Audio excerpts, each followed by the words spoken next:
Welcome to the deepest rabbit hole in ancient history. Hey guys, tonight we're diving into something a little different, and I mean that literally, because we're talking about a city that supposedly sunk into the ocean about 11,000 years ago. So grab your favorite blanket, dim those lights, maybe put your phone on silent, because we're about to spend the next couple of hours wandering through one of history's most persistent mysteries, Atlantis. Now, before you start thinking this is going to be some wild, ancient alien-style conspiracy fest, let me be clear. We're going to look at where this whole Atlantis thing actually came from, why people have been obsessing over it for literally thousands of years, and whether there's even a shred of truth buried in all the fiction. Spoiler alert, it's complicated. And also kind of hilarious when you realize how much of Western civilization has been searching for a city that one Greek philosopher might have just made up. For a thought experiment. About politics. But we're getting ahead of ourselves. Let's start at the very beginning, which means we need to talk about Plato. Because of course we do. Every single thing about Atlantis traces back to this one guy, writing in Athens around 360 BCE, probably sitting in a nice sunny courtyard, sipping wine, thinking deep thoughts about the ideal society. Plato was a philosopher, a student of Socrates, and the teacher of Aristotle. So basically, he was part of this all-star lineup of ancient Greek thinkers who shaped Western philosophy. He wrote a bunch of dialogues, which were basically philosophical conversations in written form, and two of these dialogues, Timaeus and Critias, are where Atlantis makes its grand debut. Now here's the thing about Plato. He was really into metaphors and allegories, like really into them. Most of his work involves people sitting around having discussions about justice or knowledge or the nature of reality, using stories and hypotheticals to make their points. So when he suddenly drops this incredibly detailed account of a lost civilization in the middle of a dialogue about the ideal state, you have to wonder, is he describing something real? Or is he just creating the ancient equivalent of a thought experiment wrapped in a cool story? The answer is, we genuinely don't know, and that ambiguity is basically why we're all still here thousands of years later arguing about it. Let's set the scene.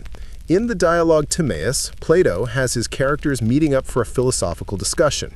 One of them, Critias, starts telling the story that he claims his great-grandfather heard from Solon, who is this famous Athenian statesman and poet. Solon, according to Critias, traveled to Egypt around 590 BCE and visited the city of Sais, where he met with some Egyptian priests. These priests, who apparently kept records going back thousands of years, told Solon about ancient Athens, an Athens that existed 9,000 years before Solon's time. So we're talking about roughly 9600 BCE, which is firmly in the Stone Age, way before any civilization we know about in Greece. According to these Egyptian priests, this ancient Proto-Athens was an incredible civilization. Noble, virtuous, basically everything Plato thought a society should be. And this ancient Athens had an enemy, Atlantis, a massive island empire located beyond the Pillars of Hercules, what we now call the Strait of Gibraltar, out in the Atlantic Ocean. The priests described Atlantis as this enormously powerful kingdom that had conquered parts of Europe and Africa and was threatening to take over the entire Mediterranean world. But then, ancient Athens, with its superior virtue and fighting spirit, managed to defeat the Atlantean forces. And right after this great victory, there were massive earthquakes and floods, and in a single day and night, the entire island of Atlantis sank beneath the waves and disappeared forever. The ancient Athenians, sadly, also perished in these same catastrophes, which is convenient for the story because it means there's no archaeological evidence left of either civilization. How neat. Plato picks up this story again in his dialogue Critias, which was supposed to be a sequel to Timaeus, but was never finished. In Critias, he goes into absolutely wild detail about Atlantis, its geography, its government structure, its buildings, its military, its resources, like suspiciously specific detail for something that supposedly happened 9,000 years before his time and left no trace. He describes Atlantis as a series of concentric islands, separated by rings of water and connected by bridges and tunnels. At the very center was a hill where the god Poseidon, because yes, the gods are involved in this story, had a love affair with a mortal woman named Cleito. Poseidon basically carved out this protective structure of alternating land and water rings around the hill where Cleito lived, and their descendants became the rulers of Atlantis. The city itself, according to Plato, was a marvel. The central island had a palace, temples covered in silver and gold, hot and cold springs, elaborate gardens, and a massive temple to Poseidon with a giant gold statue of the god riding a chariot pulled by winged horses. The outer rings were full of harbors, docks, and shipyards. The whole place was connected by a grand canal system. The plains around the city were fertile and produced abundant food. The mountains beyond were rich in precious metals and resources, including something Plato calls orichalcum, a mysterious metal that was supposedly second only to gold in value and glowed with a reddish light.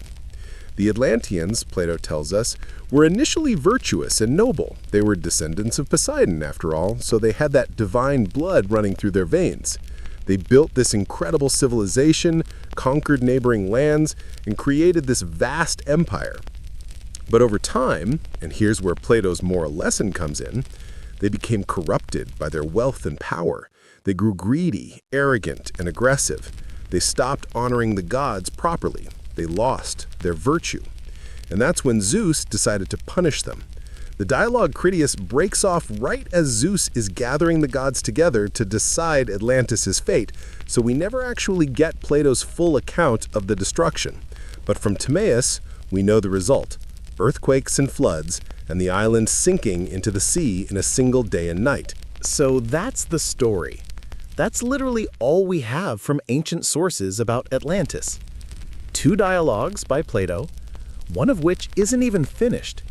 No other ancient writer who was contemporary with Plato mentions Atlantis at all. Not one. Which is weird, right? If Plato was recounting some genuine Egyptian historical record, you'd think other people would have heard about it too. Aristotle, Plato's own student, apparently thought the whole thing was fiction. There's a line attributed to him that basically says Plato created Atlantis and then destroyed it. Ancient geographers and historians like Strabo and Pliny the Elder mention Atlantis, but mostly in a skeptical way, like, yeah, Plato said this, but... Even in ancient times, people weren't sure whether to take it seriously. But here's where it gets interesting.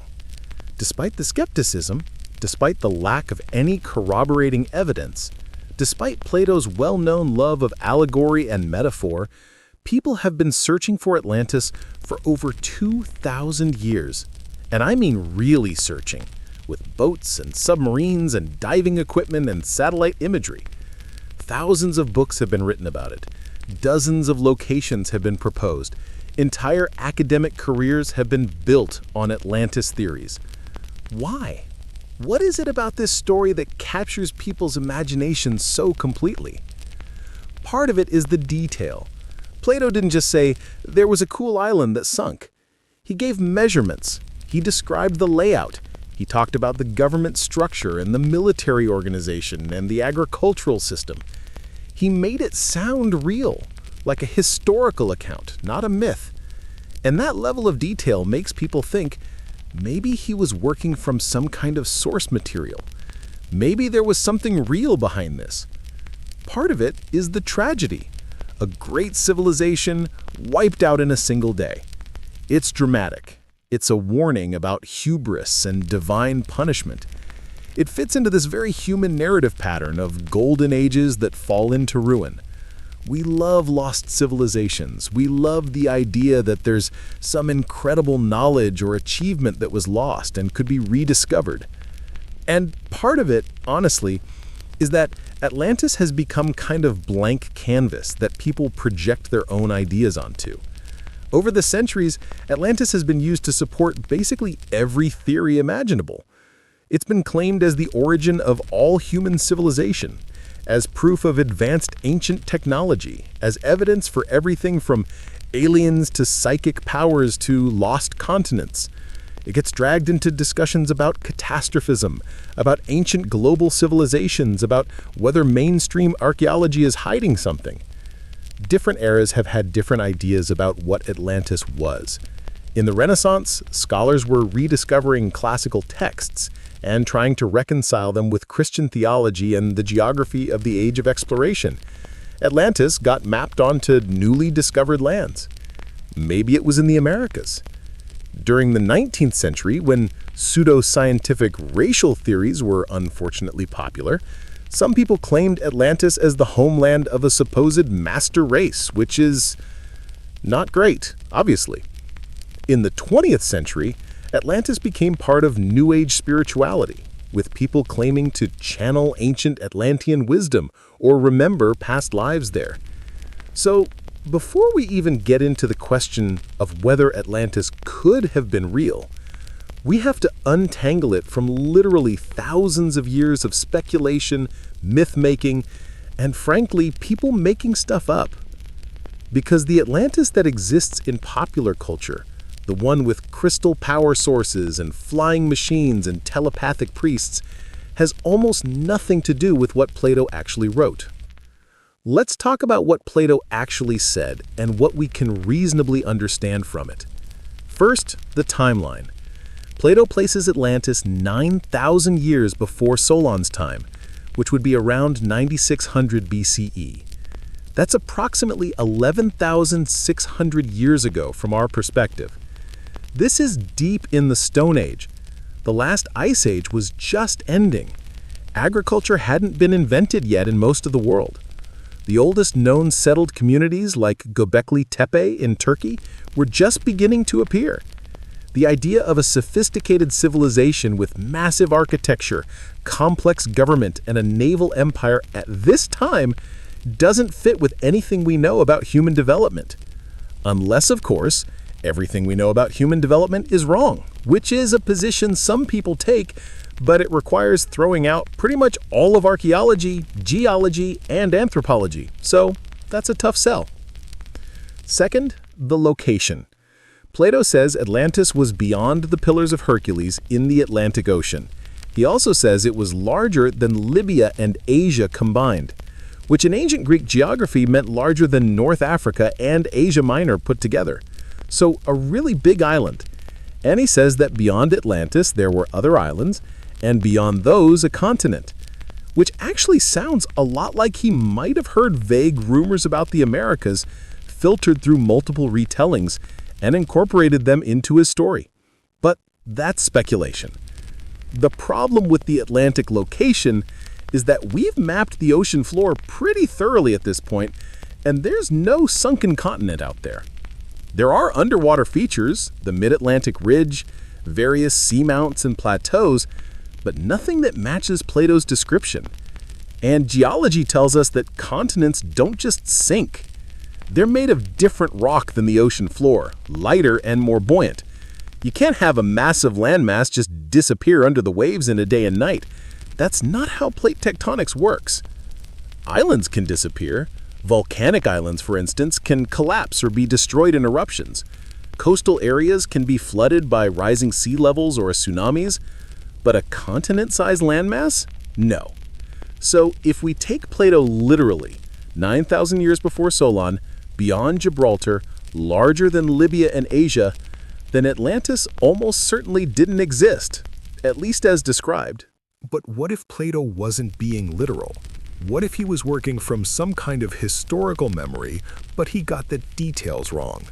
What if the timeline was exaggerated, or the location was mistranslated, or he combined multiple stories into one?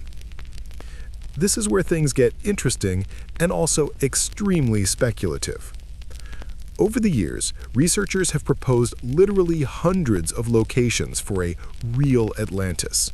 The Mediterranean, the Black Sea, the North Sea, the Caribbean, Antarctica, Indonesia, you name it, someone has written a book claiming that's where Atlantis was. Most of these theories involve taking Plato's account and changing significant details to make it fit their preferred location. Which, fair enough, but at some point you have to ask, If you're changing the date, the location, the size, and the description, are you really still talking about Atlantis? Or are you just talking about some other ancient site and calling it Atlantis for publicity? Let's walk through some of the more popular theories, because even if they're probably wrong, they're at least interesting. And honestly, some of them might point to real historical events that inspired parts of Plato's story. The most famous alternative location is Santorini, a Greek island in the Aegean Sea. Santorini is what's left of a volcanic island that experienced one of the largest eruptions in recorded history around 1600 BCE. This eruption was absolutely catastrophic. It destroyed the thriving Bronze Age civilization on the island, which was part of the Minoan culture. The explosion was so powerful that it created a caldera.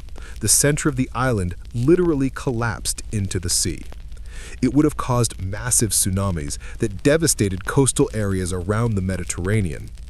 Ash from the eruption has been found in ice cores and sediments across a huge area. The Minoans, based on Crete, were a sophisticated civilization. They had palaces, advanced art, a writing system, extensive trade networks, and crucially, a powerful navy. They were a major force in the Aegean. And then, relatively suddenly, their civilization declined. The eruption at Santorini, also called Thera, is often cited as a major factor, though probably not the only one. So, a sophisticated island civilization with rings of land and water, if you squint at the caldera structure, destroyed in a massive volcanic catastrophe, causing earthquakes and floods, sinking beneath the waves. Sounds like Atlantis, right? Well, sort of. The timeline is completely different. Santorini erupted around 1600 BCE, not 9600 BCE. The location is completely different. It's in the Aegean, not the Atlantic. The scale is different. Santorini was a relatively small island, not a massive empire. And there's no evidence the Minoans ever threatened to conquer the entire Mediterranean the way Plato describes Atlantis doing. But here's the thing. If Plato, or Solon, or the Egyptian priests, or whoever was the original source of this story, heard about the Santorini eruption and the Minoan civilization, that memory could have been distorted over centuries of retelling. Numbers get exaggerated, locations get confused, details get added. That's how oral tradition works. Some researchers have suggested that the Egyptian priests Solon talked to were actually describing the Santorini event, but their dating system was misunderstood. Maybe 9,000 years was actually 900 years, which would put it much closer to the Bronze Age. Or maybe the Egyptians were counting lunar years instead of solar years, which would also adjust the date significantly. These are interesting ideas, but they're also pretty speculative. We're basically saying, if we change what Plato wrote, then it could match this other thing, which is fine as a hypothesis, but it's not proof. Another popular location is near the Strait of Gibraltar itself, which is at least in the right neighborhood according to Plato. Some researchers have suggested that Atlantis might have been located in the marshlands of southern Spain in an area called Doñana. This region has ancient ruins and evidence of settlements that were flooded. It's near where the Atlantic meets the Mediterranean, and if you squint at satellite imagery of the area, some people claim you can see circular structures that match Plato's description of Atlantis's concentric rings. The theory goes that there was a Bronze Age civilization here that was destroyed by a tsunami, maybe related to the Santorini eruption or maybe from a local earthquake. The area was then flooded and became marshland, burying the ruins. It's possible. There were definitely ancient settlements in this region. The Tartessus culture, which the Greeks and Phoenicians traded with, was somewhere around here, and we don't know exactly where their main city was. But again, the timeline doesn't match, the scale doesn't match, and there's no evidence of a massive empire that threatened to conquer the known world.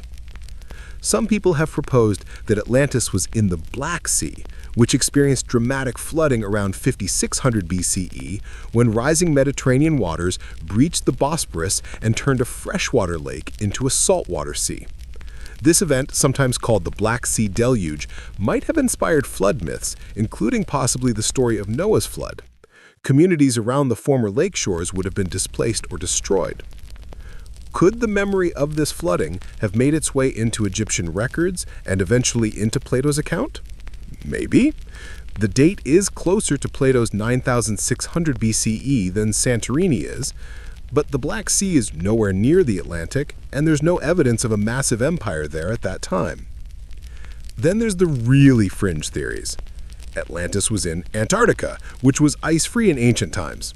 Except it wasn't. Antarctica has been frozen for millions of years, and humans didn't even know it existed until the 19th century. Atlantis was in Caribbean, based on some underwater formations near Bimini that are probably just natural rock formations. Atlantis was in Indonesia because of various reasons involving sea level changes and the myth of Sundaland, a region that was above water during the Ice Age but is now submerged, which is true, but there's no evidence of a Bronze Age empire there either. The fundamental problem with all these theories is that they're trying to find a historical basis for a story that was probably never meant to be historical. Let's think about this from Plato's perspective. He's writing philosophical dialogues about the ideal state, about justice, about how society should be organized. In his most famous work, The Republic, he describes an imaginary perfect city-state in great detail. Nobody thinks that city actually existed. It's a thought experiment. Atlantis appears in dialogues that are explicitly about comparing different types of societies. The whole point of the Atlantis story, in context, seems to be contrasting a virtuous society, ancient Athens, which embodied Plato's ideals, with a corrupt, hubristic society, Atlantis, which had fallen into moral decay. And the moral is clear: virtue triumphs, and the gods punish hubris. This is a super common theme in Greek literature. It's basically the plot of half their myths. Icarus flies too close to the sun and falls. Prometheus steals fire and is punished. Niobe brags about her children and loses them all. Pride comes before a fall. The gods punish mortals who get too big for their britches. Atlantis fits perfectly into this narrative tradition. It's a cautionary tale about what happens when a civilization becomes too powerful and forgets to honor the gods and maintain virtue. The fact that it's set in the distant past and involves catastrophic divine punishment is completely standard for Greek moral storytelling. So why did Plato include so much detail? Well, he was a good writer. Detail makes stories compelling and memorable. It makes them feel real. And if you're using a story to make a philosophical point, you want people to engage with it, to think about it, to remember it. Mission accomplished, Plato. We're still talking about it 2,400 years later. But that detailed, realistic style also means we can't easily dismiss the possibility that he was working from some kind of source material. Maybe the Egyptian priests did tell Solon about something, some real event, some real place, some real civilization that had been destroyed. And maybe over centuries of transmission, the details got garbled and exaggerated, and then Plato embellished it further for his own purposes. This is the thing about ancient sources. We don't have great records. We have fragments, copies of copies, texts that were rewritten and translated multiple times. Things get lost, confused, and mythologized. It's entirely possible that buried in Plato's Atlantis story is some kernel of historical truth, but it's been so distorted and embellished that we can't extract it with any certainty. And that uncertainty is what keeps people searching. Because here's the romantic part of the whole thing. What if there really was some great civilization we don't know about? What if something remarkable existed and was lost, and all we have left is this garbled story? What if somewhere out there there's evidence waiting to be discovered that would rewrite what we think we know about the ancient world? That's compelling. That's exciting. And it's not completely impossible. Archaeology does occasionally surprise us. Cities that were thought to be mythical have turned out to be real. Troy, for instance. Everyone thought the Trojan War was just a legend until Heinrich Schliemann went and found the ruins. Göbekli Tepe wasn't discovered until 1994, and it completely changed our understanding of Stone Age societies. The Indus Valley civilization was unknown to modern scholars until the 20th century. So could there be some unknown ancient civilization out there? Sure, technically. The ocean floor is largely unexplored.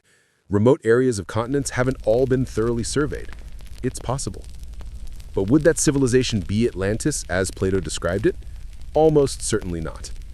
Because the Atlantis in Plato's dialogues has characteristics, the size, the technology level, the timeline, that just don't fit with what we know about how human civilization actually developed. And that's okay. Atlantis can still be interesting and worth studying, even if it wasn't real.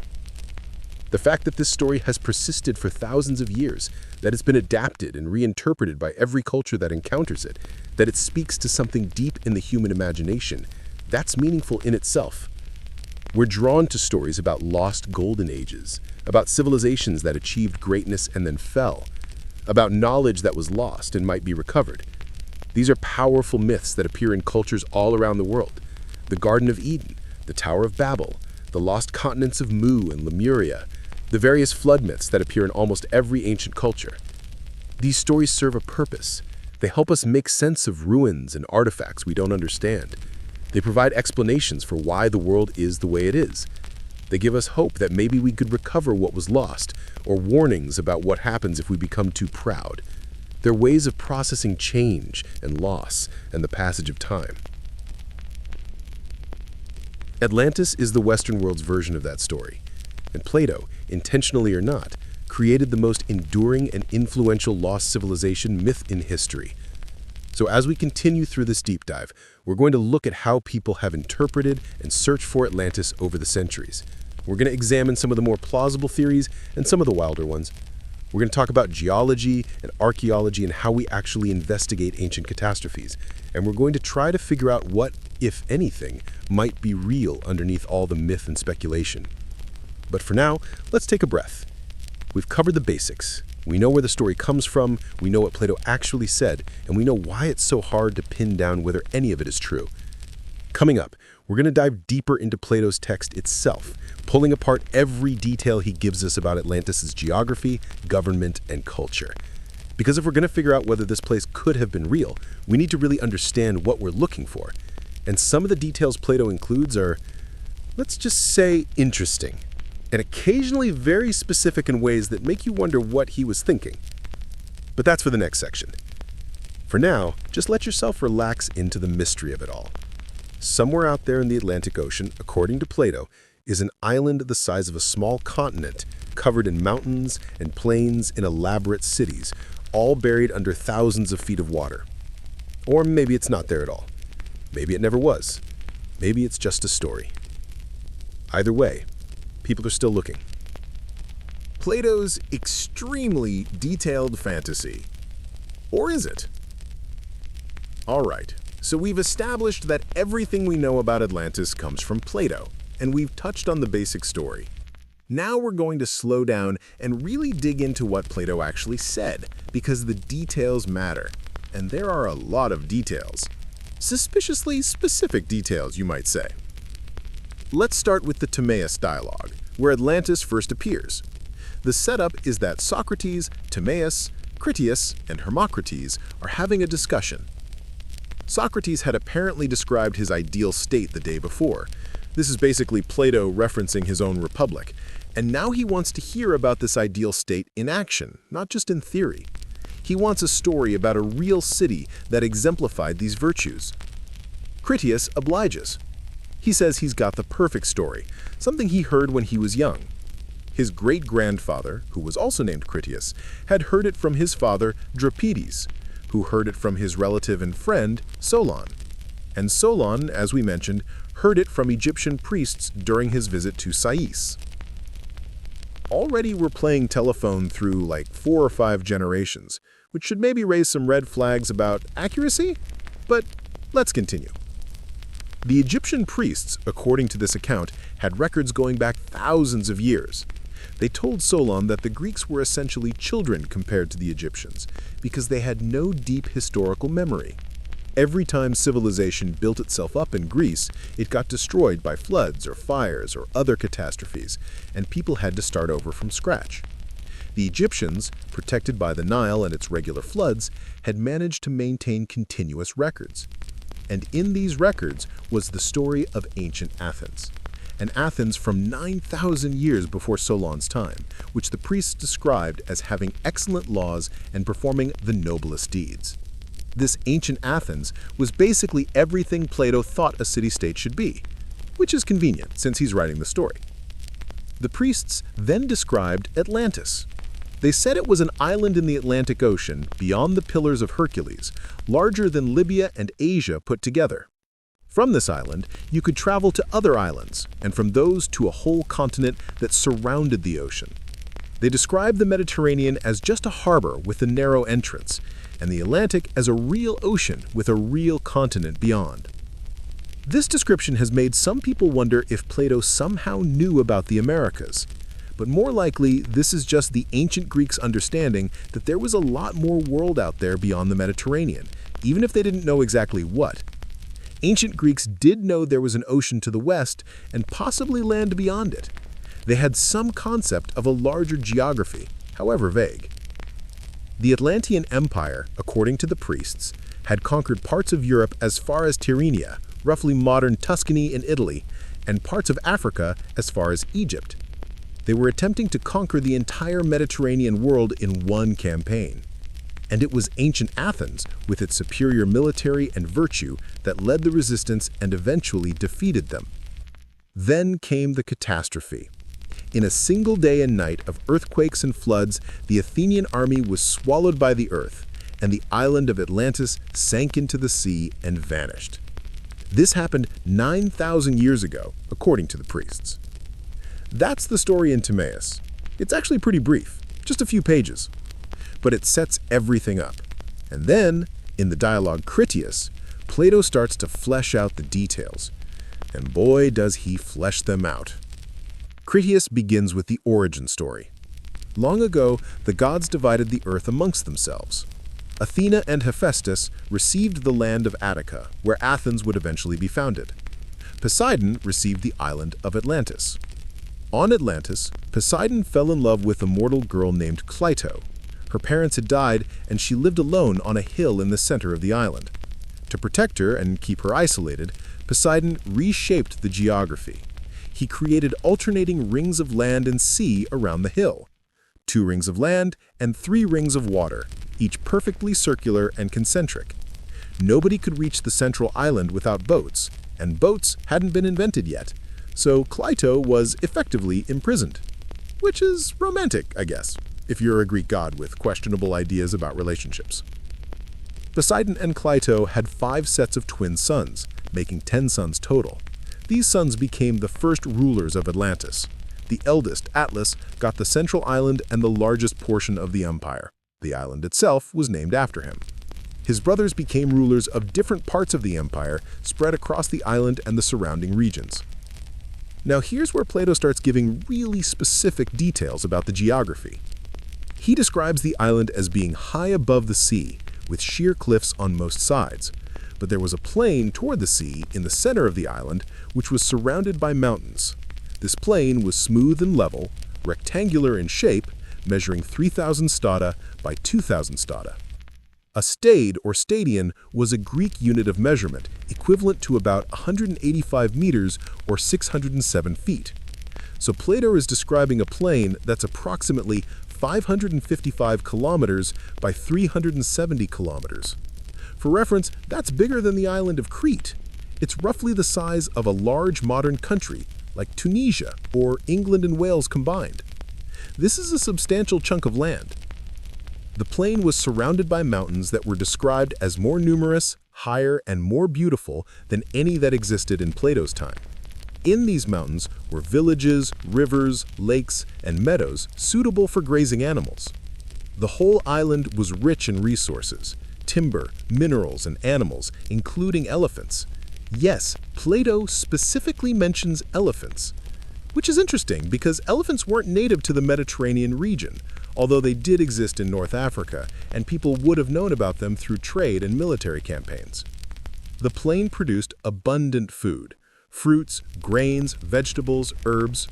It had that mysterious metal, orichalcum, which was mined from the earth and was apparently found all over the island. Plato says orichalcum was highly valued in his time, but is now just a name, suggesting whatever it actually was had become rare or unknown by his era. Now let's talk about the central city, because this is where Plato's description gets really elaborate. The descendants of Poseidon and Plato built a palace on the original central hill where Plato had lived.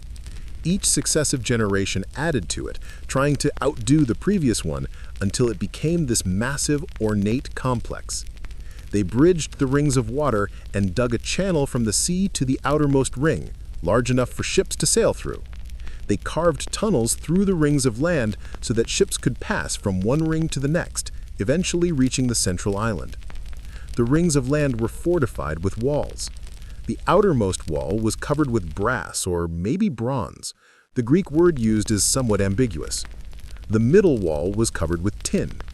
The wall of the inner ring, which surrounded the central island itself, was covered with orichalcum, which supposedly gleamed with a red light. On the central island was the royal palace and the temple of Poseidon. Plato describes this temple in loving detail. It was a stade in length, about 185 meters, and proportionally wide and tall. The exterior was covered with silver, except for the roof, which was gold. The interior was lined with gold, silver, ivory, and orichalcum. The ceiling was ivory, decorated with gold, silver, and orichalcum. Inside the temple was a statue of Poseidon, standing in a chariot pulled by 6 winged horses, so tall that his head touched the ceiling. He was surrounded by 100 nereids, sea nymphs, riding dolphins. There were also many other statues dedicated by private citizens. Outside the temple was a sacred grove of Poseidon with various trees. There were altars, palaces for each of the 10 original kings and their descendants, fountains, both hot springs and cold springs, which they used for baths and for irrigation. They had elaborate bathhouses and gardens and gymnasia. There was a racetrack for horses that ran around the entire outer ring of land, which was a stade in width. The rest of the island was densely populated.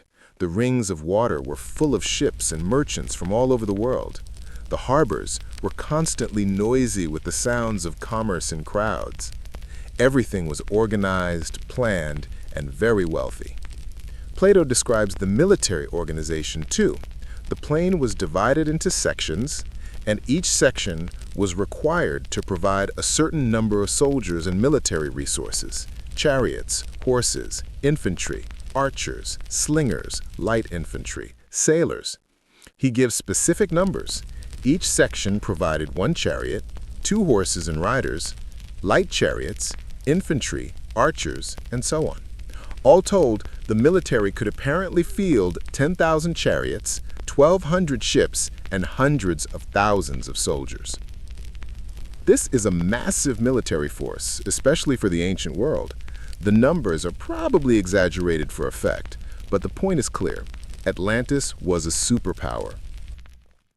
The government was a kind of confederacy.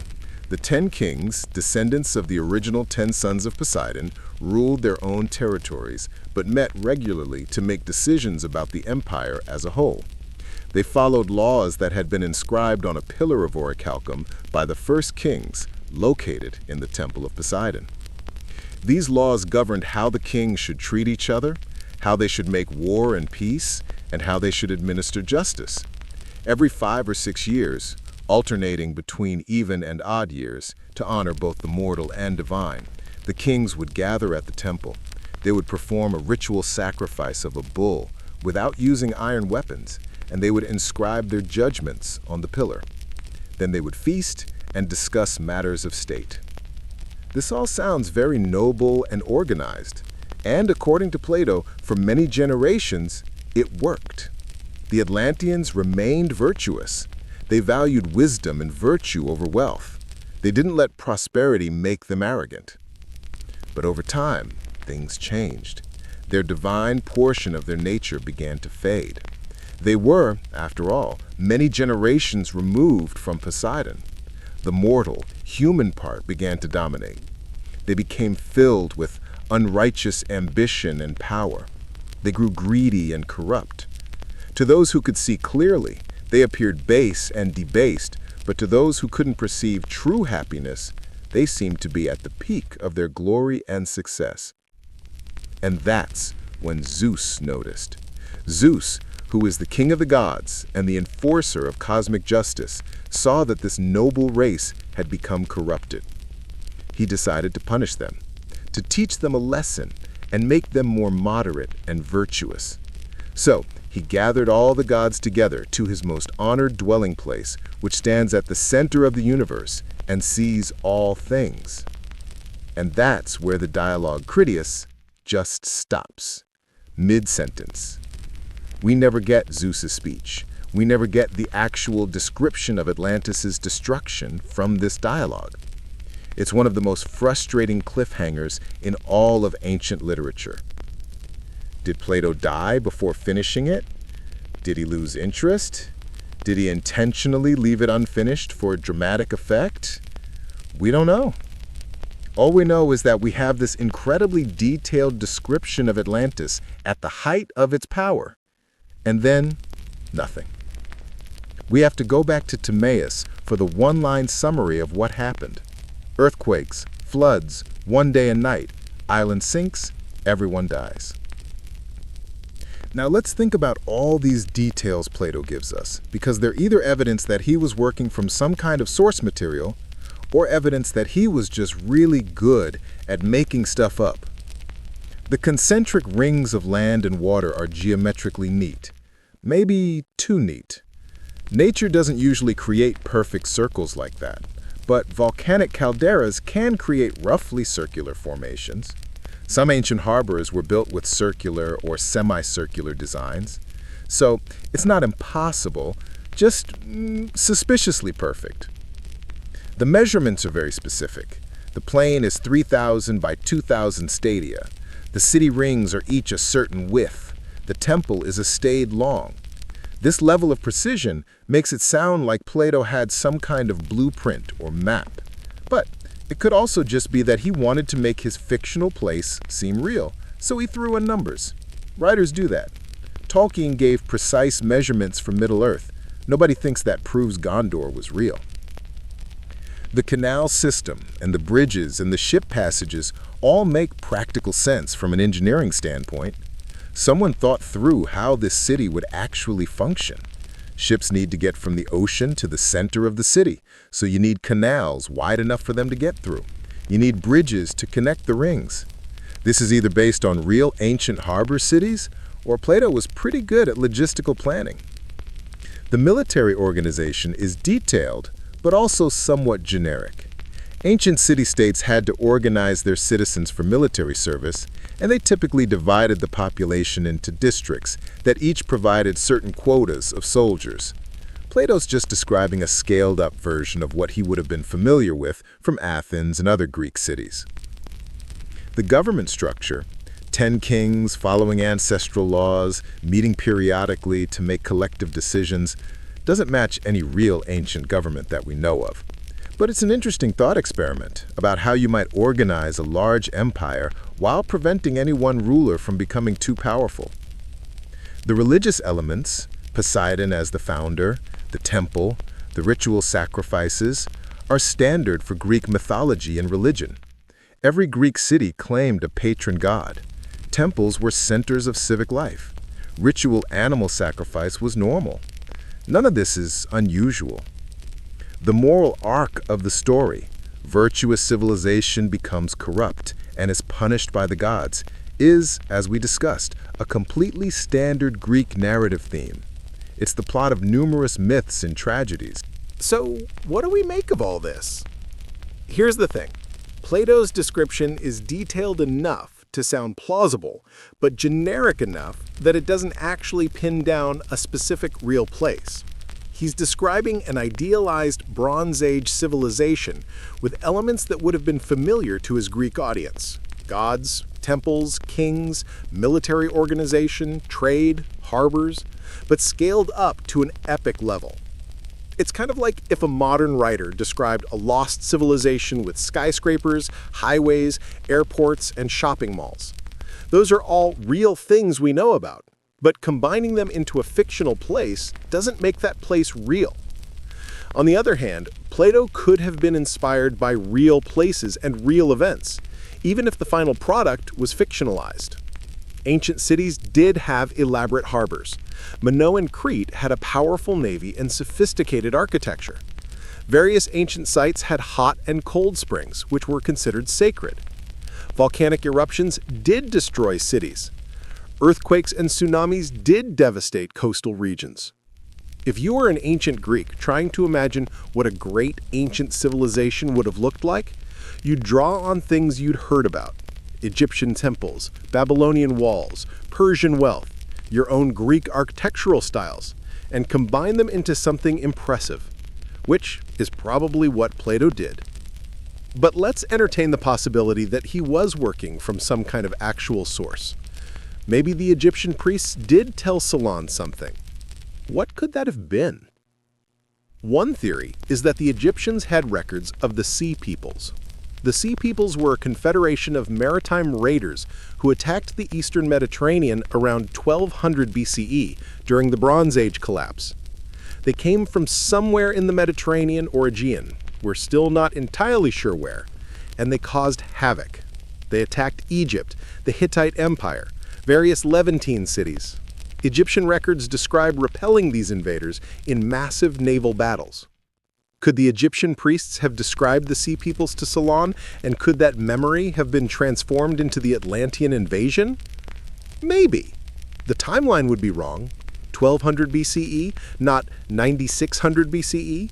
But, as we've noted, dates might have gotten confused in transmission. The Sea Peoples did come from the sea and threatened Egypt, but we don't have evidence they came from a single island empire or that their homeland was destroyed in a catastrophe. Another theory is that the story contains memories of the Santorini eruption and the Minoan civilization, which we've already discussed. The Minoans were sophisticated, they had a powerful navy, they traded extensively around the Mediterranean, and their civilization was disrupted by a massive volcanic catastrophe. The Egyptian priests might have had records of this, or at least heard stories about it through their trading contacts. Or maybe the story is a combination of multiple sources: memories of the Santorini eruption, stories about the Sea Peoples, accounts of other ancient civilizations and catastrophes, all blended together over centuries and then shaped by Plato for his philosophical purposes. The end. The problem is that we can't prove any of these theories. We don't have the Egyptian records Plato references. We don't have any other ancient sources that mention Atlantis independently. We just have Plato's account and then thousands of years of people arguing about whether it was real. What we can do is look at the details Plato gives us and see if they match anything we know about the ancient world. Elephants on Atlantis? Well, elephants did exist in North Africa and the Middle East in ancient times. The Carthaginians famously used war elephants, so an island civilization having elephants isn't impossible, though it would be unusual unless they were importing them. Hot and cold springs? Volcanic islands often have geothermal springs. Iceland, for instance, is full of them. So, if Atlantis was a volcanic island, this detail would make sense. Orichalcum? This is one of the mysteries. The word appears in ancient Greek texts, but we're not entirely sure what it referred to. Some scholars think it was a type of brass or bronze alloy. Some think it was copper ore. Some think it might have been amber, which can have a reddish glow. Some think Plato just made it up. In any case, it's clearly meant to be something rare and valuable, a sign of Atlantis' wealth. The size of the island? If we take Plato's measurements literally, Atlantis would be enormous, larger than modern-day Libya and Turkey combined. That's roughly the size of a small continent, or at least a very large island, bigger than Madagascar, comparable to Greenland. An island that size in the Atlantic would be hard to miss, and, as we've noted, there isn't one. The Mid-Atlantic Ridge has some volcanic islands, Iceland, the Azores, Madeira, but nothing continent-sized. Unless, of course, Plato was exaggerating. Ancient writers often used hyperbole. Saying an island was larger than Libya and Asia might have been like saying really, really big, rather than giving an actual measurement. Or maybe the translation is off. Or maybe the Egyptian priests were using different measurements than Plato assumed. The military numbers are almost certainly exaggerated. 10,000 chariots, hundreds of thousands of soldiers? That's a massive force, larger than any ancient army we know of. It's possible for propaganda purposes, but practically speaking, organizing, feeding, and moving an army that size with ancient logistics would be nearly impossible. So either Plato is exaggerating for effect, or this is another sign the story is fictional. The concentric rings city layout is interesting because it's geometrically perfect, but we do have examples of ancient cities with planned layouts. Plato himself described a circular city in his Laws dialogue. Some ancient harbors and fortifications had circular or semicircular designs. So the concept isn't impossible, just unusually perfect. Here's another detail that's worth noting. Plato says the island sank in a single day and night, and afterwards the sea in that region became unnavigable because of mud and shoals just below the surface. This last part is often overlooked, but it's actually kind of important. If Atlantis sank, you'd expect the seafloor in that area to be shallow and full of debris. And Plato says that's exactly what happened. The area became impassable because of all the mud. But if we're talking about the Atlantic Ocean beyond Gibraltar, the water there is very deep. There are no massive shoals or mud flats that would match this description. However, if we're talking about the Aegean Sea after the Santorini eruption, there would have been pumice and ash floating on the water and deposited on the seafloor. The eruption would have made navigation difficult or impossible in that area for a while. So this detail might point to Santorini again, or it might be Plato adding a realistic touch to his story. Of course, if an island sank, it would leave debris behind. Let's talk about the timeline again, because this is one of the biggest stumbling blocks. 9,000 years before Solon, which is about 9600 BCE, puts us in the Mesolithic period. The last ice age was ending. Sea levels were rising as the glaciers melted. Humans were still hunter-gatherers in most of the world.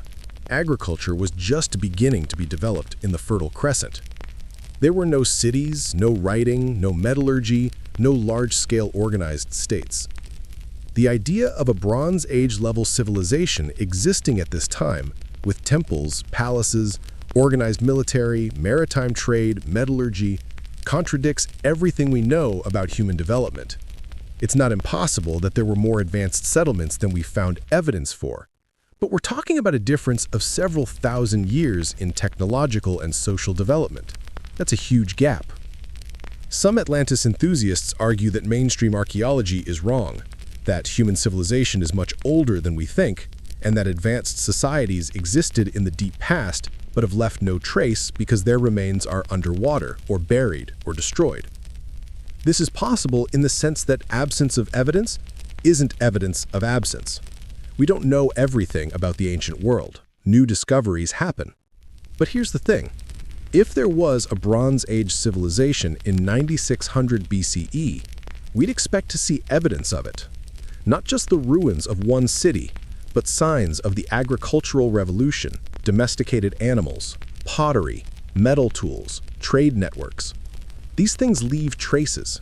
We've found Stone Age settlements, Ice Age cave paintings, ancient garbage dumps. We've found Neolithic sites like Göbekli Tepe and Çatalhöyük. We've pieced together a pretty consistent picture of how human civilization developed, and it doesn't include a massive island empire in 9600 BCE. So either Plato got the date completely wrong, or he made it up, or the Egyptian priests got it wrong, or there was a mistranslation or miscommunication somewhere along the line. The simplest explanation is that 9,000 years was meant to make the story suitably ancient and mythic. Plato wanted Atlantis to be from the distant past, from a time before recorded history, so he picked a number that sounded impressive. He wasn't trying to be historically accurate, because he wasn't writing history. He was writing philosophy. But people really want Atlantis to be real. And I get it. The story is compelling. The idea of a lost civilization is romantic. The possibility that there's something out there waiting to be discovered is exciting. And occasionally, archaeology does surprise us. So let's assume, just for the sake of argument, that there was something real behind Plato's story. What would it take for Atlantis to have actually existed? First, we'd need to adjust the timeline. Instead of 9600 BCE, we'd be looking at some time in the Bronze Age or early Iron Age, roughly 3000 BCE to 1000 BCE. This is when we actually have evidence of sophisticated civilizations with writing, metallurgy, organized states, and maritime trade. Second, we need to adjust the size and location. Instead of a continent-sized island in the Atlantic, we'd be looking at a smaller landmass or a coastal region somewhere in the Mediterranean, the Aegean, or the Near East. Third, we'd need evidence of a catastrophic destruction, an earthquake, a volcanic eruption, a tsunami, a flood, something that destroyed a major settlement or civilization in a relatively short time period. And fourth, we'd need some reason why this place was remembered in Egyptian records and then transmitted through Solon to Plato, but wasn't recorded anywhere else. When you lay it out like that, Santorini and the Minoans start to look pretty good as a candidate. They checked most of these boxes. Bronze Age? Check. Aegean location? Check. Sophisticated civilization? Check. Catastrophic volcanic destruction? Check. Possible transmission through Egyptian records. Plausible, the Egyptians traded with the Minoans and would have known about them. The problems are the timeline. Santorini erupted around 1600 BCE, not 9600 BCE. The specific geography. Santorini doesn't really match Plato's concentric rings description. And the scale. The Minoan civilization was impressive, but not as vast as Plato describes Atlantis. But if we're willing to say Plato exaggerated and got some details wrong, but the core of the story is based on the Santorini eruption and Minoan collapse, then we have something that's at least historically grounded. Other candidates, like the Tartessos civilization in southern Spain, or various sites in the Black Sea region, or Bronze Age settlements that were flooded by rising sea levels, all have some merit. They all involve real ancient civilizations that were destroyed or abandoned for various reasons. Any of them could have inspired stories that eventually made their way into legend and then into Plato's account. Or, and this is worth emphasizing, Plato could have just been a really good writer who created a compelling fictional place for philosophical purposes, and we'd been searching for something that never existed outside his imagination. The truth is, we don't know, and we probably never will, unless someone finds definitive archaeological evidence one way or the other, which after thousands of years of searching seems increasingly unlikely. But the search continues because Atlantis has become more than just a place that may or may not have existed. It's become a symbol of lost knowledge, of vanished golden ages, of the transient nature of human achievement. It's a reminder that even the greatest civilizations can fall. And it's a canvas onto which every generation projects its own hopes, fears, and fantasies. Coming up next, we're going to look at how people have searched for Atlantis through the centuries, from ancient times through the medieval period and into the age of exploration. Because the hunt for this lost city has a history almost as long and strange as the legend itself. And some of the places people have looked and the theories they've come up with are absolutely wild. But first, let's just sit with the mystery for a moment.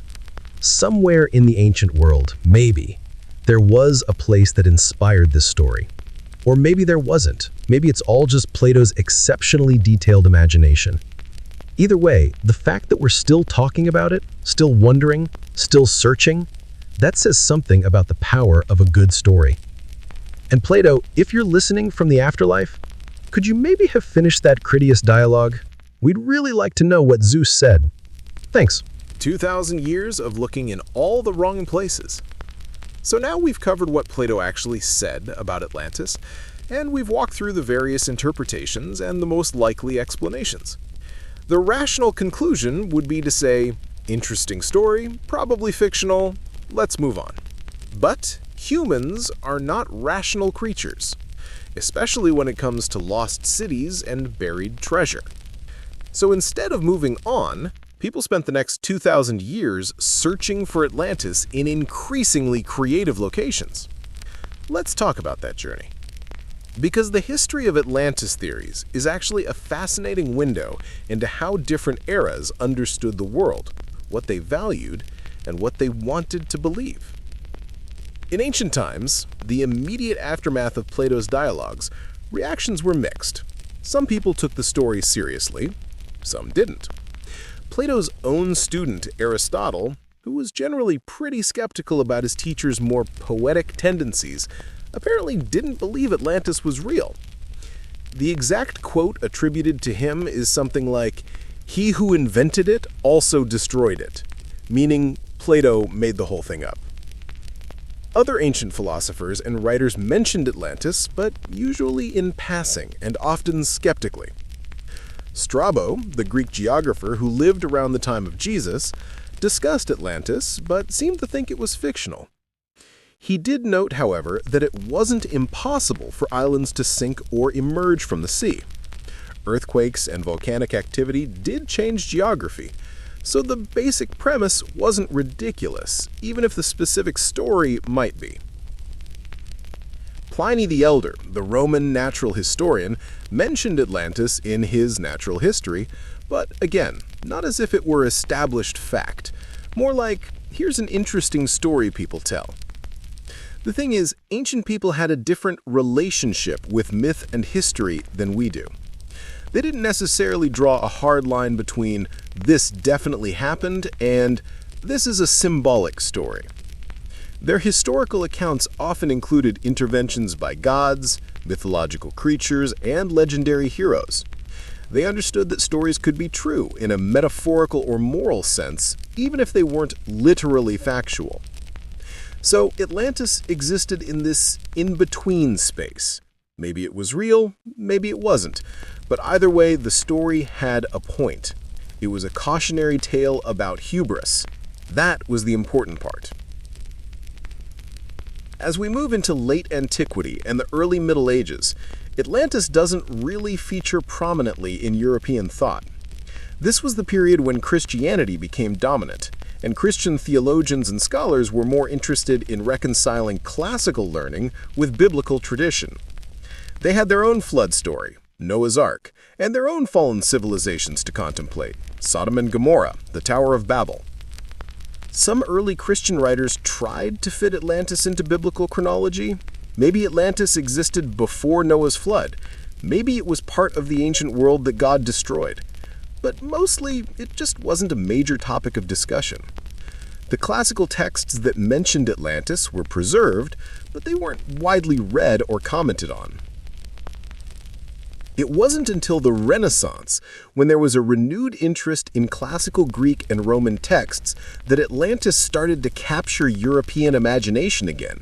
And this time, there was a new development that completely changed the game: the European discovery of the Americas. Columbus reached the Caribbean in 1492. Over the next few decades, European explorers mapped out 2 entire continents that the classical world hadn't known about. This was mind-blowing. The geography of the world was suddenly much larger and stranger than anyone had imagined, and people started to wonder, could these new lands be related to ancient legends? Some scholars proposed that the Americas were Atlantis, or that Atlantis had been somewhere in the Atlantic Ocean between Europe and the Americas, or that the indigenous peoples of the Americas were descendants of Atlanteans who had escaped the catastrophe. Francis Bacon, the English philosopher, wrote a book called New Atlantis in 1626, imagining a utopian society discovered in the Americas. It wasn't meant to be the actual Atlantis from Plato's story, but it used the name and the concept to explore ideas about ideal societies and scientific progress. The problem with identifying the Americas as Atlantis is they don't really match Plato's description. The Americas aren't an island that sank. They're 2 massive continents that are very much above water. The indigenous civilizations, while sophisticated, didn't match the specific details of Atlantean culture that Plato described. And the timeline still doesn't work.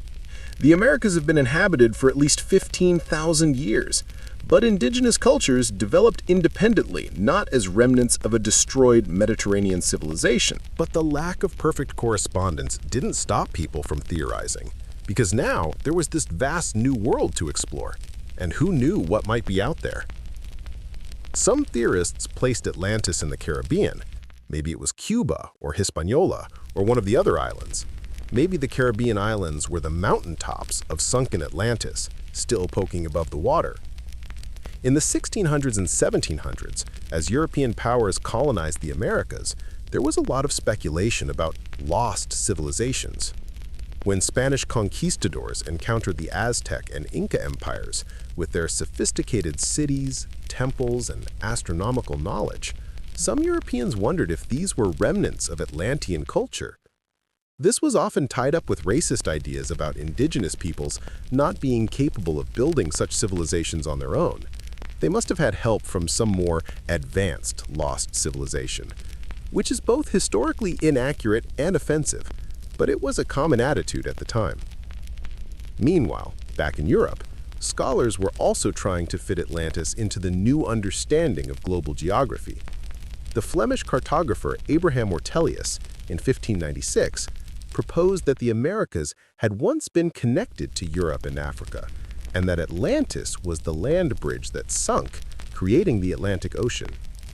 This is actually kind of close to the modern understanding of continental drift in plate tectonics, except for the part about it happening suddenly in historical times.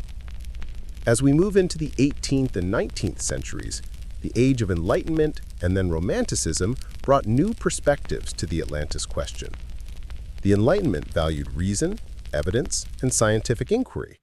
Romantic thinkers, on the other hand, were drawn to mystery, emotion, and the sublime power of nature. Some Enlightenment scholars dismissed Atlantis as obvious fiction. Voltaire, for instance, mocked the idea that people took it seriously.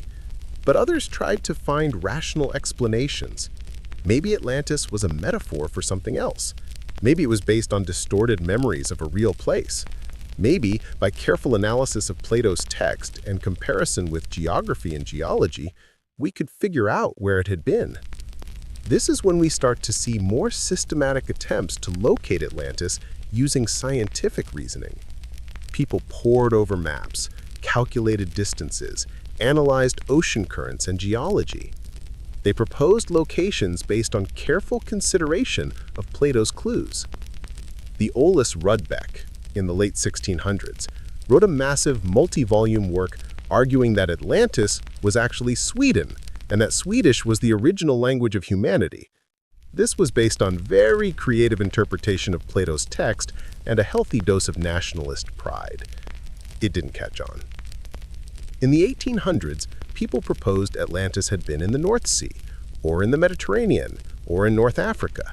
Each theory involved detailed arguments about geography, ancient place names, and archaeological finds. None were particularly convincing, but they showed that people were trying to approach the question seriously. And then, in 1882, a guy named Ignatius Donnelly wrote a book that changed everything. Donnelly was an American politician and amateur historian, and his book was called Atlantis, the Antediluvian World.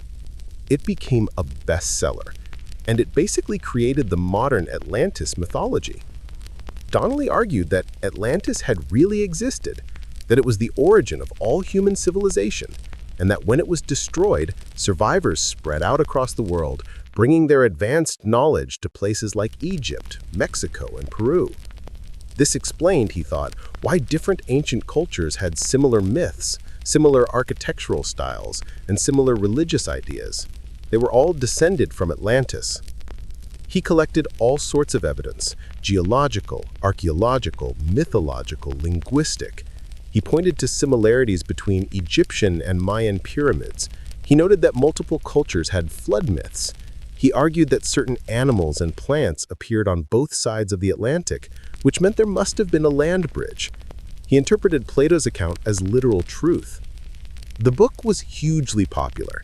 It tapped into Victorian-era interest in lost civilizations and ancient mysteries.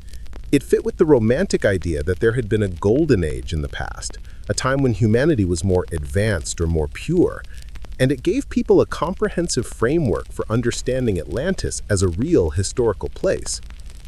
The problem is that most of Donnelly's evidence doesn't hold up under scrutiny. The similarities between different ancient cultures can be explained by independent development, humans tend to come up with similar solutions to similar problems.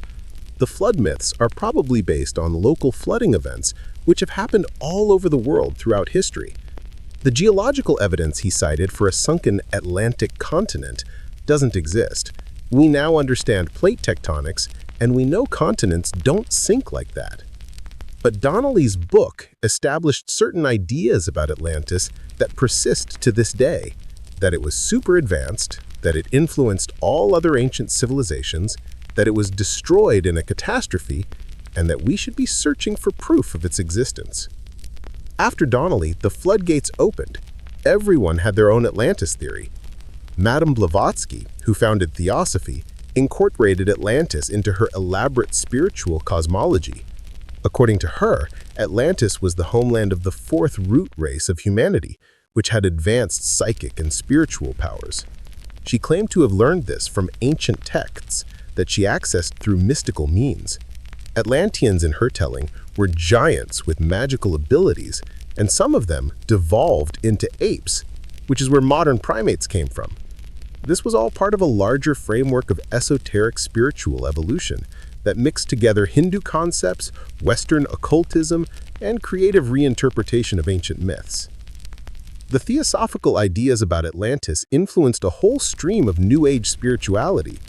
People started claiming to remember past lives in Atlantis, to channel Atlantean wisdom, to have visions of crystal-powered technologies and levitating platforms. Atlantis became less of a historical question and more of a spiritual concept. The early 20th century saw continued interest from both legitimate scholars and fringe theorists. Some archaeologists and historians took seriously the possibility that Atlantis was based on a real place, even if Plato's account was exaggerated. They looked at Bronze Age civilizations in the Mediterranean and Near East, comparing them to Plato's description. Others went in wilder directions. Some people claimed Atlantis was in Antarctica, citing ancient maps that supposedly showed the continent before it was covered in ice. Never mind that Antarctica has been frozen for millions of years, or that humans didn't discover it until the 1800s. The maps in question, like the Puri-Reis map from 1513, are fascinating historical documents, but they don't actually show an ice-free Antarctica.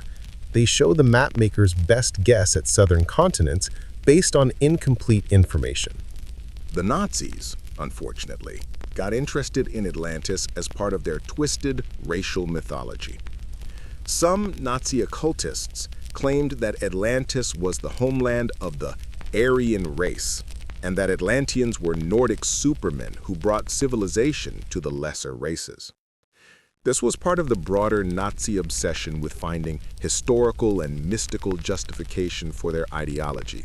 It was pseudoscience in service of evil, and it tainted Atlantis research for a long time. After World War II, Atlantis theories continued to proliferate.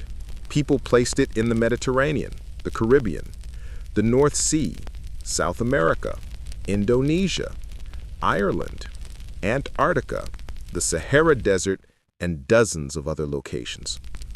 Each theory involved reinterpreting Plato's text in creative ways. In 1969, an American psychic named Edgar Cayce, who had been giving predictions and readings for decades, claimed to have received information about Atlantis in his trances. According to Cayce, Atlantis had 3 major periods of destruction, the final one occurring around 10,000 BCE. He described Atlanteans as having advanced technology, including lasers and aircraft. He predicted that parts of Atlantis, specifically near Bimini in the Bahamas, would rise from the ocean in 1968 or 1969. And then, in 1968, pilots flying over the Bahamas spotted what looked like a road or wall made of rectangular stones underwater near Bimini. This became known as the Bimini Road, and believers in Cayce's predictions claimed it was proof that Atlantis was emerging, just as he had foretold. Geologists who studied the Bimini Road, however, determined it was almost certainly a natural formation, beach rock that had fractured into rectangular shapes. But that hasn't stopped people from believing it's man-made and part of ancient Atlantis. Throughout the latter half of the 20th century and into the 21st, the search for Atlantis has continued with increasingly sophisticated technology. People have used sonar imagery, submarine exploration, and computer modeling to search for underwater ruins or geological anomalies that might be Atlantis. In 2011, a team searching in the marshlands of southern Spain claimed to have found evidence of a city destroyed by a tsunami that might be Atlantis. They found signs of ancient settlement in an area that had been flooded, and they argued the location fit Plato's description if you interpret beyond the Pillars of Hercules as just beyond, not far beyond. The academic community was skeptical, but it got media attention. In 2004, researchers proposed that Atlantis had been on the island of Spartel, near the Strait of Gibraltar, which is now submerged due to rising sea levels at the end of the Ice Age. Again, the location was intriguing, the timing could potentially work, but there wasn't definitive evidence. People have searched the Azores archipelago in the Atlantic, thinking the islands might be mountaintops of sunken Atlantis. They've investigated underwater formations off the coast of Cuba. They've examined ancient ruins in places like Turkey and Indonesia, wondering if they might be Atlantean. Here's the pattern you'll notice. Every few years, someone announces they found Atlantis. It gets media coverage. Other scholars examine the evidence and are usually skeptical. Nothing definitive is ever proven. The search continues. And it probably always will, because Atlantis has become a modern myth that serves multiple purposes. For archaeologists and historians, it's an interesting puzzle. Could there be some historical basis for Plato's story? For adventure seekers and documentary makers, it's exciting content, exploring sunken ruins and lost civilizations. For alternative history enthusiasts, it's evidence that mainstream academia is wrong about human history. For spiritual seekers, it's a symbol of lost wisdom and higher consciousness. The thing is, we've now explored enough of the world that we can be pretty confident about where Atlantis isn't. It's not in the Atlantic Ocean, not as Plato described it. We've mapped the ocean floor. There's no continent-sized landmass down there. It's not in Antarctica, which has been frozen for millions of years. It's probably not in the Americas, which were inhabited by indigenous peoples who developed their own civilizations independently. If Atlantis was real, it was most likely somewhere in the Mediterranean or Aegean region. It was probably much smaller than Plato said. It probably existed in the Bronze Age rather than the Stone Age, and it was probably destroyed by some combination of earthquake, volcanic eruption, or tsunami. And if we're being honest, it was probably just a story Plato made up to illustrate a philosophical point. But people don't want to accept that answer. And in a way, I get it. The idea of a lost, advanced civilization is compelling. It suggests that history isn't a straight line of progress, that knowledge can be lost as well as gained, that there are still mysteries in the world waiting to be discovered. And in a time when so much of the world has been mapped and cataloged and explained, mysteries are precious. The search for Atlantis says more about the searchers than it does about ancient history. Each generation looks for Atlantis in ways that reflect their own values and obsessions. The Renaissance explorers saw it in the New World. Victorian scholars saw it as proof of racial hierarchies. New Age believers see it as a source of spiritual wisdom. Modern adventurers see it as the ultimate archaeological prize. And maybe that's okay. Maybe Atlantis doesn't need to be real to be valuable. Maybe the search itself, the wondering and imagining and exploring, is the point. Maybe Plato knew exactly what he was doing when he created a mystery that would never be definitively solved. Coming up, we're going to dive into the actual science. What do geologists and archaeologists say about the possibility of catastrophic events that could have inspired the Atlantis story? We'll talk about volcanic eruptions, tsunamis, earthquakes, rising sea levels, and other natural disasters that have destroyed ancient settlements. Because even if Plato's Atlantis is fictional, real civilizations have been wiped out by natural catastrophes, and those stories are pretty fascinating in their own right. But for now, let's just appreciate the sheer persistence of this legend. 2,000 years of searching, hundreds of proposed locations, thousands of books and articles and documentaries, countless hours of diving and digging and analyzing, all for a place that probably never existed. That's dedication. Or maybe obsession. But either way, it's kind of impressive. When nature destroys civilizations, and why that's relevant. All right, so we've established that people have been looking for Atlantis everywhere and finding it nowhere. But here's the thing. Even if Atlantis itself is fictional, the basic premise of the story, that a sophisticated civilization can be destroyed by natural catastrophe, is absolutely real. This happens. It has happened repeatedly throughout human history. So let's talk about the actual science of how civilizations get destroyed by natural disasters, because this will help us understand what parts of Plato's story are plausible and what parts are fantasy. First, let's talk about earthquakes. The Mediterranean region is seismically active.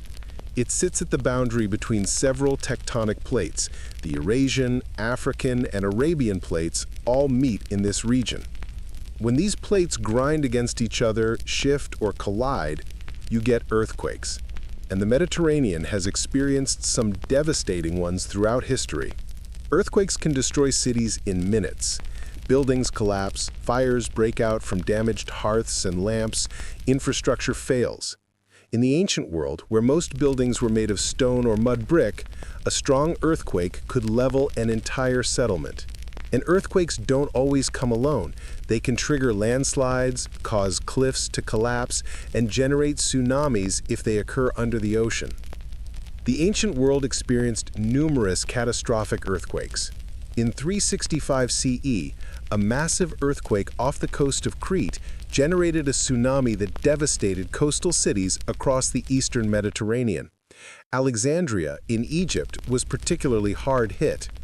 Historical accounts describe the sea suddenly receding, exposing the seafloor, and then rushing back as a massive wave. Thousands died. Ships were lifted onto rooftops. The event was so traumatic that it was remembered for centuries. This is exactly the kind of event that could create a legend about a civilization being destroyed in a single day and night by earthquakes and floods. Because that's literally what happens in these catastrophes. One moment you have a thriving coastal city, the next, it's underwater or destroyed. The archaeological record shows us multiple examples of ancient cities that were destroyed by earthquakes. Mycenae, Troy, various Minoan palaces, they all show evidence of earthquake damage. The ancient world was well aware that earthquakes were a constant threat. Greek and Roman writers frequently mentioned earthquakes, and many ancient cultures had myths about gods causing earthquakes as punishment. So when Plato describes Atlantis being destroyed by earthquakes, he's describing something his audience would have been familiar with. This wasn't science fiction. This was a real danger that every ancient Mediterranean city faced. Now let's talk about volcanoes, because this is where things get really interesting. Volcanic eruptions are among the most catastrophic natural events on Earth. They can bury cities in ash, generate pyroclastic flows that incinerate everything in their path, trigger earthquakes, and cause tsunamis if they occur on islands. They can also affect climate on a global scale by throwing so much ash and sulfur into the atmosphere that it blocks sunlight. The Mediterranean has several active volcanic zones. Mount Vesuvius in Italy, which famously buried Pompeii and Herculaneum in 79 CE. Mount Etna in Sicily, which has been erupting on and off for thousands of years. and Santorini, which we keep coming back to because it's by far the most relevant to our Atlantis discussion. The Santorini eruption, which occurred around 1600 BCE, was what volcanologists call a Plinian eruption, the most explosive type. The volcano didn't just erupt, it essentially exploded. The center of the island collapsed into the emptied magma chamber, creating a caldera, a massive circular depression.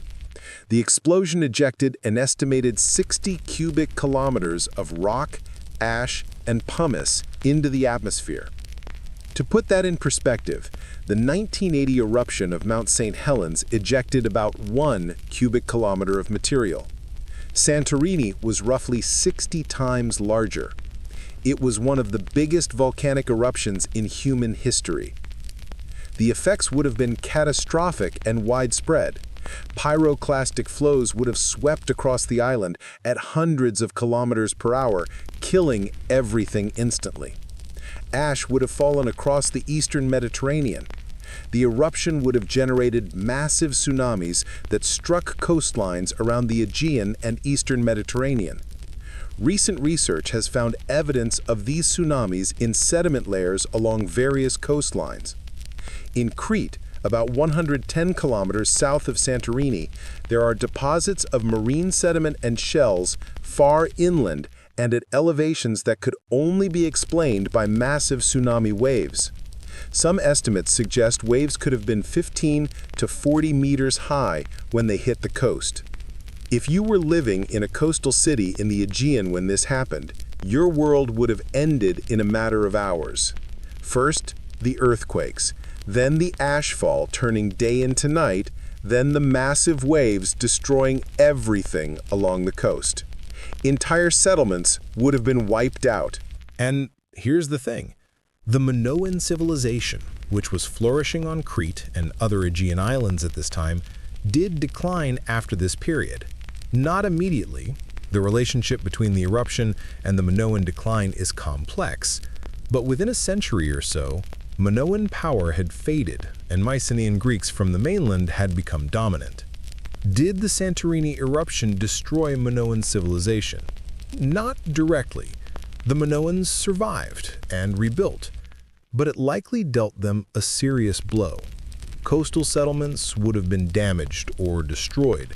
The agricultural economy would have been disrupted by ashfall. Trade networks would have been affected. It was probably one factor among many that contributed to their decline. But you can see how, if you were an Egyptian priest keeping records or hearing stories from traders, you might hear about a powerful island civilization in the Aegean that was struck by a catastrophic volcanic eruption, suffered massive earthquakes and tsunamis, and subsequently declined. Over centuries, as this story was retold, the details might become exaggerated. The island might become larger. The civilization might become more advanced. The destruction might become more complete.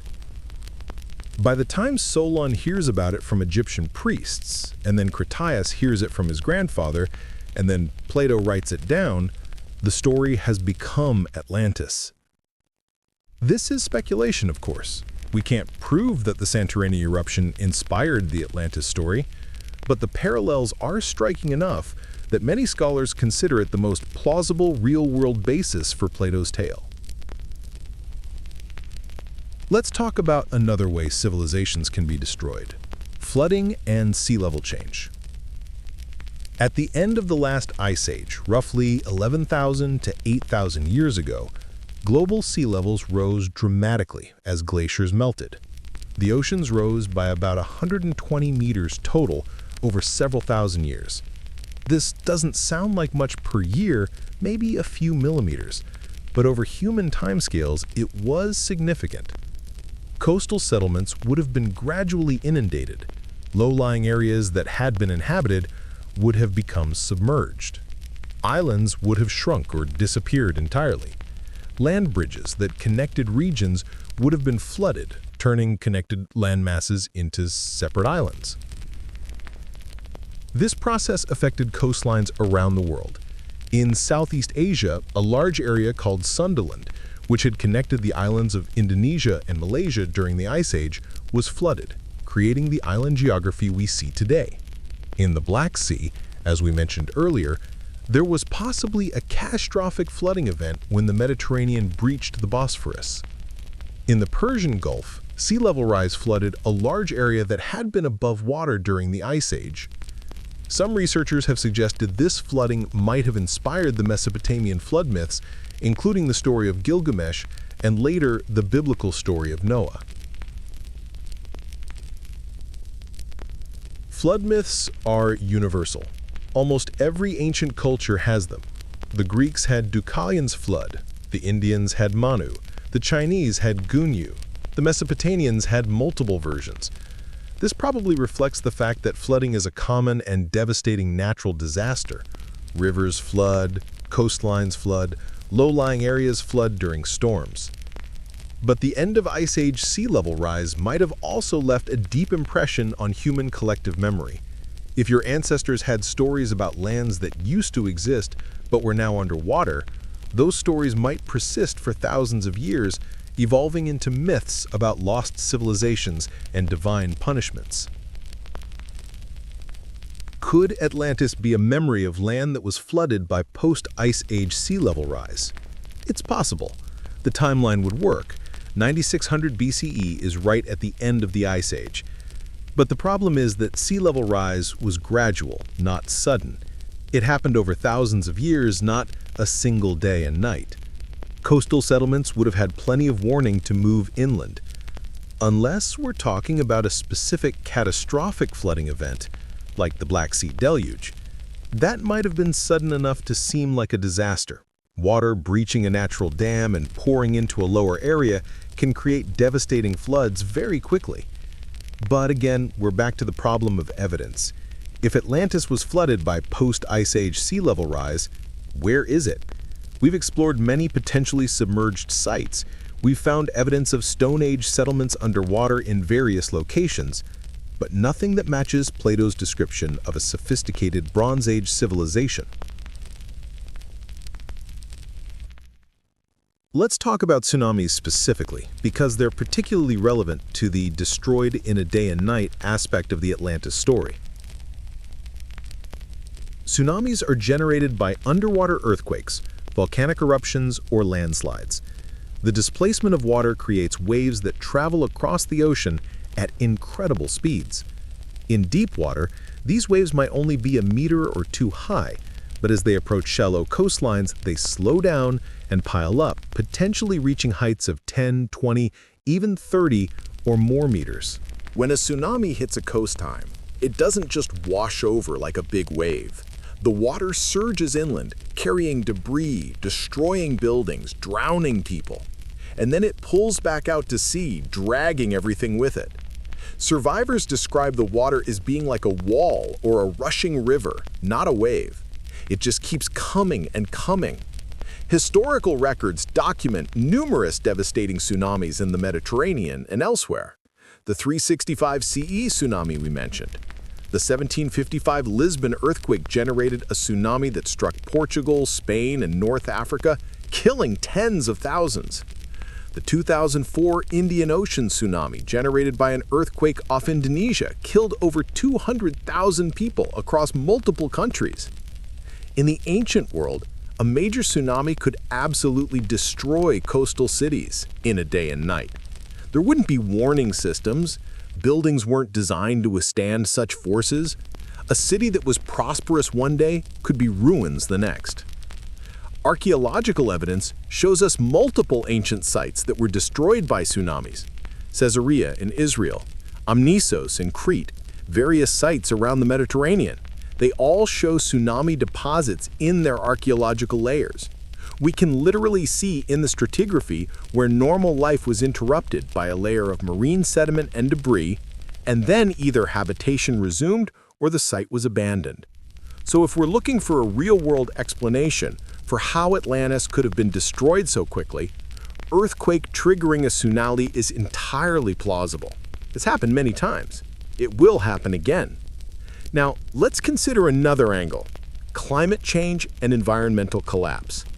Ancient civilizations were heavily dependent on agriculture, and agriculture is vulnerable to climate shifts. Droughts can cause crop failures.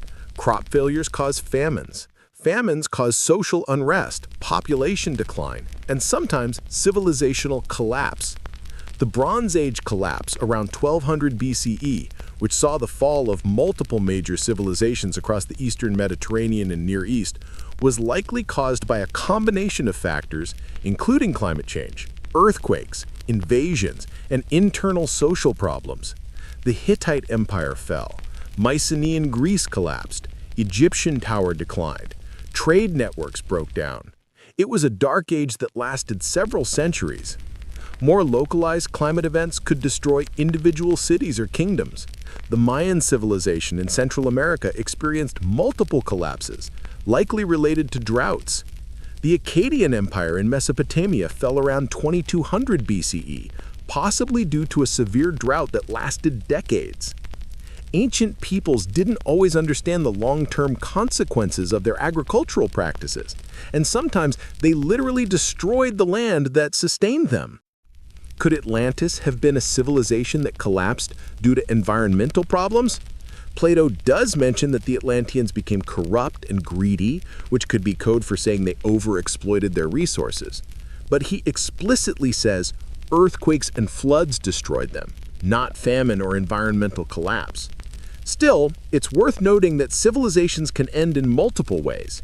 Sometimes it's a sudden catastrophe, sometimes it's a slow decline, sometimes it's both. A civilization weakened by environmental problems gets finished off by a natural disaster or invasion. Let's talk about one more type of catastrophe: warfare and invasion. Cities get destroyed by human conflict all the time. Sieges, conquests, raids. Warfare has always been a driver of civilizational change. In the ancient world, a powerful enemy could besiege a city, breach its walls, and destroy it utterly. The Romans famously razed Carthage and reportedly salted the earth so nothing would grow there. The Assyrians were notorious for their brutal conquests. Plato's Atlantis story includes warfare. Atlantis is described as an aggressive empire trying to conquer the Mediterranean, and ancient Athens defeats them militarily. Then, after the war, the natural catastrophe happens. Could the real basis for the Atlantis story be military conflict combined with natural disaster? Could there have been a powerful maritime empire that threatened Greece or Egypt, was defeated, and then happened to be struck by an earthquake or tsunami around the same time? The Sea Peoples, who we mentioned earlier, are one possibility. They were a coalition of maritime raiders who attacked Egypt and the Levant around 1200 BCE. The Egyptians defeated them in massive naval battles that are depicted in temple reliefs at Medinet Habu. The Sea People's origins are mysterious. We don't know where they came from or what happened to their homelands. Could Egyptian records of defeating the Sea Peoples have been transformed into the story of defeating Atlantis? The timeline is wrong, but the basic outline fits. Maritime empire attacks Egypt. Egypt defeats them. Invaders' homeland is unknown or destroyed. Or consider the Trojan War. For a long time, scholars thought Troy was purely mythical. But then archaeologists found the ruins. Troy really existed. There really was a city that was besieged and destroyed. Multiple times, in fact. The Trojan War, as described in the Iliad, is heavily mythologized, but it's based on something real. So maybe Atlantis is similar.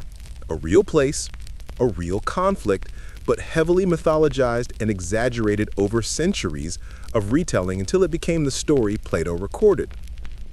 The fundamental point is this: the core elements of the Atlantis story, a sophisticated civilization destroyed by earthquakes, floods, and volcanic activity in a short period of time, are entirely plausible.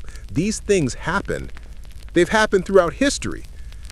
The Mediterranean region has experienced multiple catastrophes that wiped out cities or severely damaged civilizations.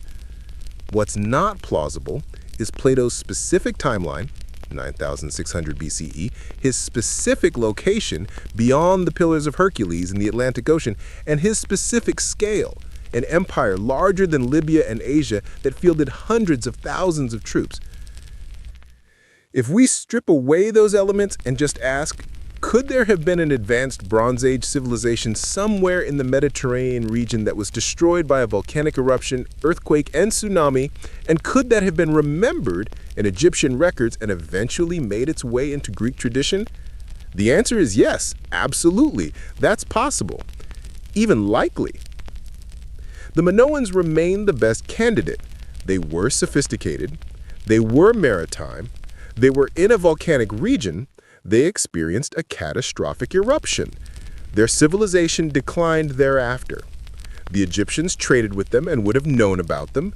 The Greeks had cultural memories of Minoan dominance and the Thera eruption.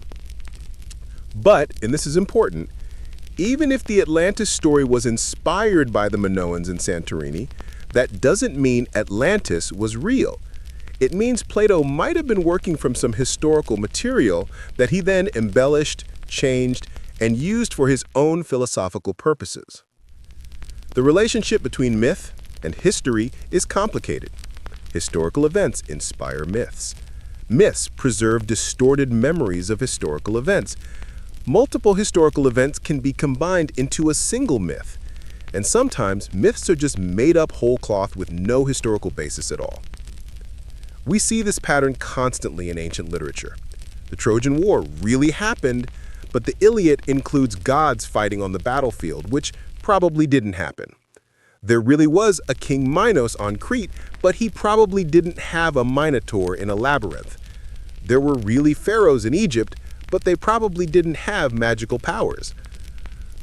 Atlantis likely falls somewhere on this spectrum. Maybe it's purely fictional.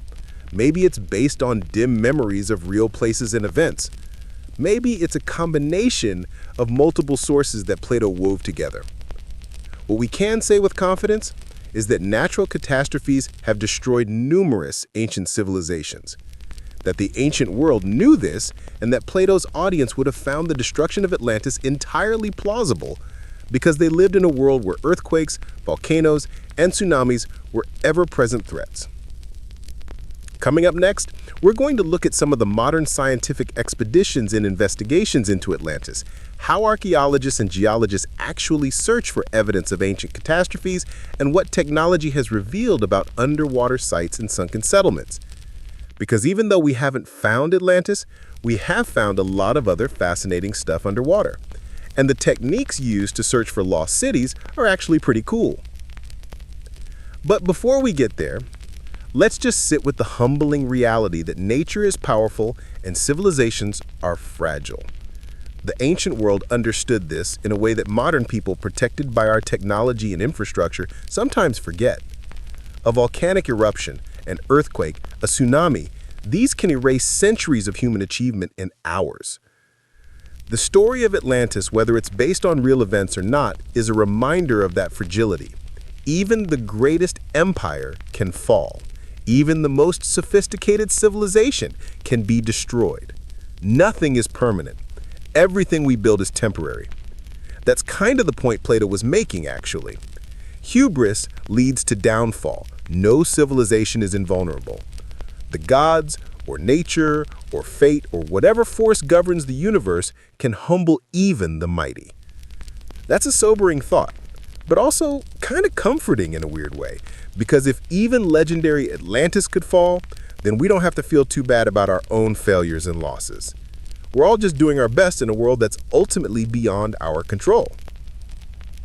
And on that note, let's talk about people diving into the ocean looking for ruins. Modern treasure hunters and what they've actually found. So we've covered the mythology, the history, the science of how catastrophes work. Now let's talk about what happens when modern researchers actually go looking for Atlantis with submarines and sonar and all the cool technology we have now. Because here's the thing, even though we haven't found Atlantis, the search for it has actually contributed to some legitimate archaeological discoveries. And the techniques developed for underwater archaeology are fascinating in their own right. Underwater archaeology is relatively new as a scientific field. For most of human history, anything that sank into the ocean was just gone. Too deep to reach, too dangerous to explore. But in the 20th century, with the development of scuba diving equipment, submarines, sonar, and remote-operated vehicles, we gained the ability to actually explore the ocean floor. And what we found is that the ocean is full of stuff. Shipwrecks, obviously, thousands upon thousands of them, but also ancient settlements that were flooded by rising sea levels, harbors that sank during earthquakes, buildings that collapsed into the sea.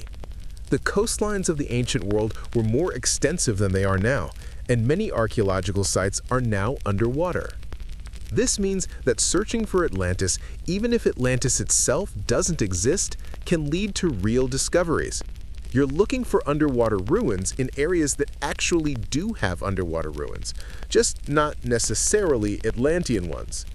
One of the pioneers of underwater archaeology was Jacques Cousteau, the French naval officer who co-invented the aqualung and spent decades exploring the oceans. Cousteau was interested in Atlantis, like pretty much everyone else, and in the 1970s, he led an expedition to search for it near the Strait of Gibraltar. Did he find Atlantis? No, but he did find interesting underwater formations and helped develop techniques for underwater archaeological documentation. His expeditions contributed to the scientific understanding of Mediterranean geology and ancient shipwrecks. In 1968, as we mentioned earlier, pilots spotted what looked like a road or wall underwater near Bimini in the Bahamas. This became known as the Bimini Road, and it sparked a lot of excitement among Atlantis enthusiasts, especially those who followed Edgar Cayce's predictions. Geologists who studied the formation determined that it's almost certainly natural beach rock that fractured along joints into rectangular shapes, creating the appearance of man-made construction. But believers in Atlantis point to the regular shapes and claim it must be artificial. This is a common pattern in Atlantis research. Someone finds an underwater formation that looks geometric or regular, claims it must be artificial and therefore possibly Atlantean. And then geologists explain that it's a natural formation, because nature can create surprisingly regular shapes. Basalt columns, for instance, form hexagonal shapes naturally when lava cools. Sedimentary rocks can fracture along regular lines. Erosion can create features that look artificial. The human brain is also really good at seeing patterns and recognizing regular shapes even when they're not there. We see faces in clouds, animals and rock formations. This is called pareidolia, and it affects how we interpret ambiguous images. When you're looking at sonar data or underwater photographs, it's easy to convince yourself you're seeing walls or roads or buildings when you're actually seeing natural geological features. So when someone announces they've found Atlantis based on sonar images or satellite photos, you have to be skeptical. Are we looking at actual ruins, or are we looking at natural formations that happen to look regular? To answer that, you need actual on-site investigation by trained archaeologists and geologists. And most of the time, when experts examine these supposed discoveries, they turn out to be natural. But not always. Sometimes what looks like a natural formation turns out to be artificial. Or sometimes, while investigating one thing, researchers find something else entirely. In the early 2000s, a team of archaeologists discovered an ancient city underwater off the coast of Alexandria in Egypt. This wasn't Atlantis. It was part of ancient Alexandria that had sunk into the Mediterranean due to earthquakes and land subsidence. But it was an incredible find. Statues, columns, artifacts, entire streets preserved underwater. This discovery showed that yes, ancient cities can end up underwater, and yes, we can find and study them. It gave legitimacy to the idea that underwater archaeology can reveal lost civilizations. Not Atlantis necessarily, but real historical sites that had been forgotten. Around the same time, another team discovered the ancient port city of Halaki in Greece, which had been destroyed by an earthquake and tsunami in 373 BCE and buried under sediment. Ancient writers had described Halaki's destruction. It was a famous cautionary tale in the ancient world, but no one knew exactly where it was. Using geophysical surveying and excavation, researchers located the ruins several meters below ground level, buried under later sediment layers. Halaki is particularly relevant to our Atlantis discussion because its destruction was remembered in ancient Greek tradition. It was destroyed by an earthquake and flood in a single event, and it literally disappeared, buried so thoroughly that its location was lost for over 2,000 years. If a famous Greek city could be so completely lost that people forgot where it was, then other ancient catastrophes might have been similarly forgotten or distorted into legend. There have been numerous investigations of Santorini, of course, given its status as the most plausible real-world inspiration for Atlantis. Archaeologists have excavated Akrotiri, a Minoan city on Santorini that was buried by the Bronze Age eruption. It's been called the Minoan Pompeii because it was so well preserved under volcanic ash. Akrotiri is fascinating. It was a sophisticated settlement with multi-story buildings, advanced plumbing, beautiful frescoes, imported goods from across the Mediterranean. The eruption buried it quickly enough that the buildings and artifacts were preserved, but apparently people had enough warning to evacuate. Archaeologists haven't found human remains or valuables, suggesting residents had time to flee.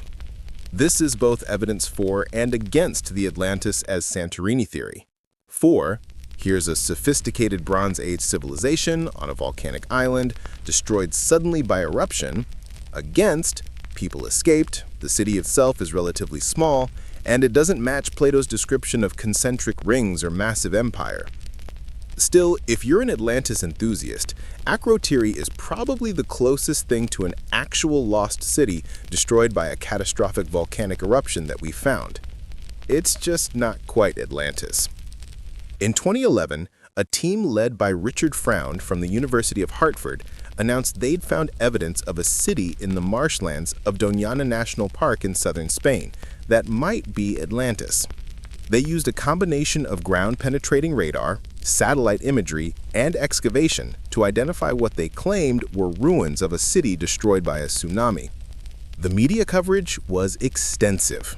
"Atlantis found," proclaimed headlines, but other archaeologists were skeptical. The features the team identified could be natural or could be from various different time periods. The area has been inhabited for thousands of years, so finding ancient ruins there isn't surprising. And the ruins didn't particularly match Plato's description. This is another common pattern. Researchers find something interesting, suggest it might be Atlantis to get funding and publicity, the media runs with it, other scholars are skeptical, and eventually the discovery turns out to either be less significant than claimed or unrelated to Atlantis. Which is unfortunate because it contributes to the boy who cried wolf problem. Legitimate underwater archaeology gets ignored or dismissed because people are tired of hearing about Atlantis discoveries that turn out to be nothing. There have been investigations in the Azores based on the theory that these islands might be the mountain peaks of sunken Atlantis.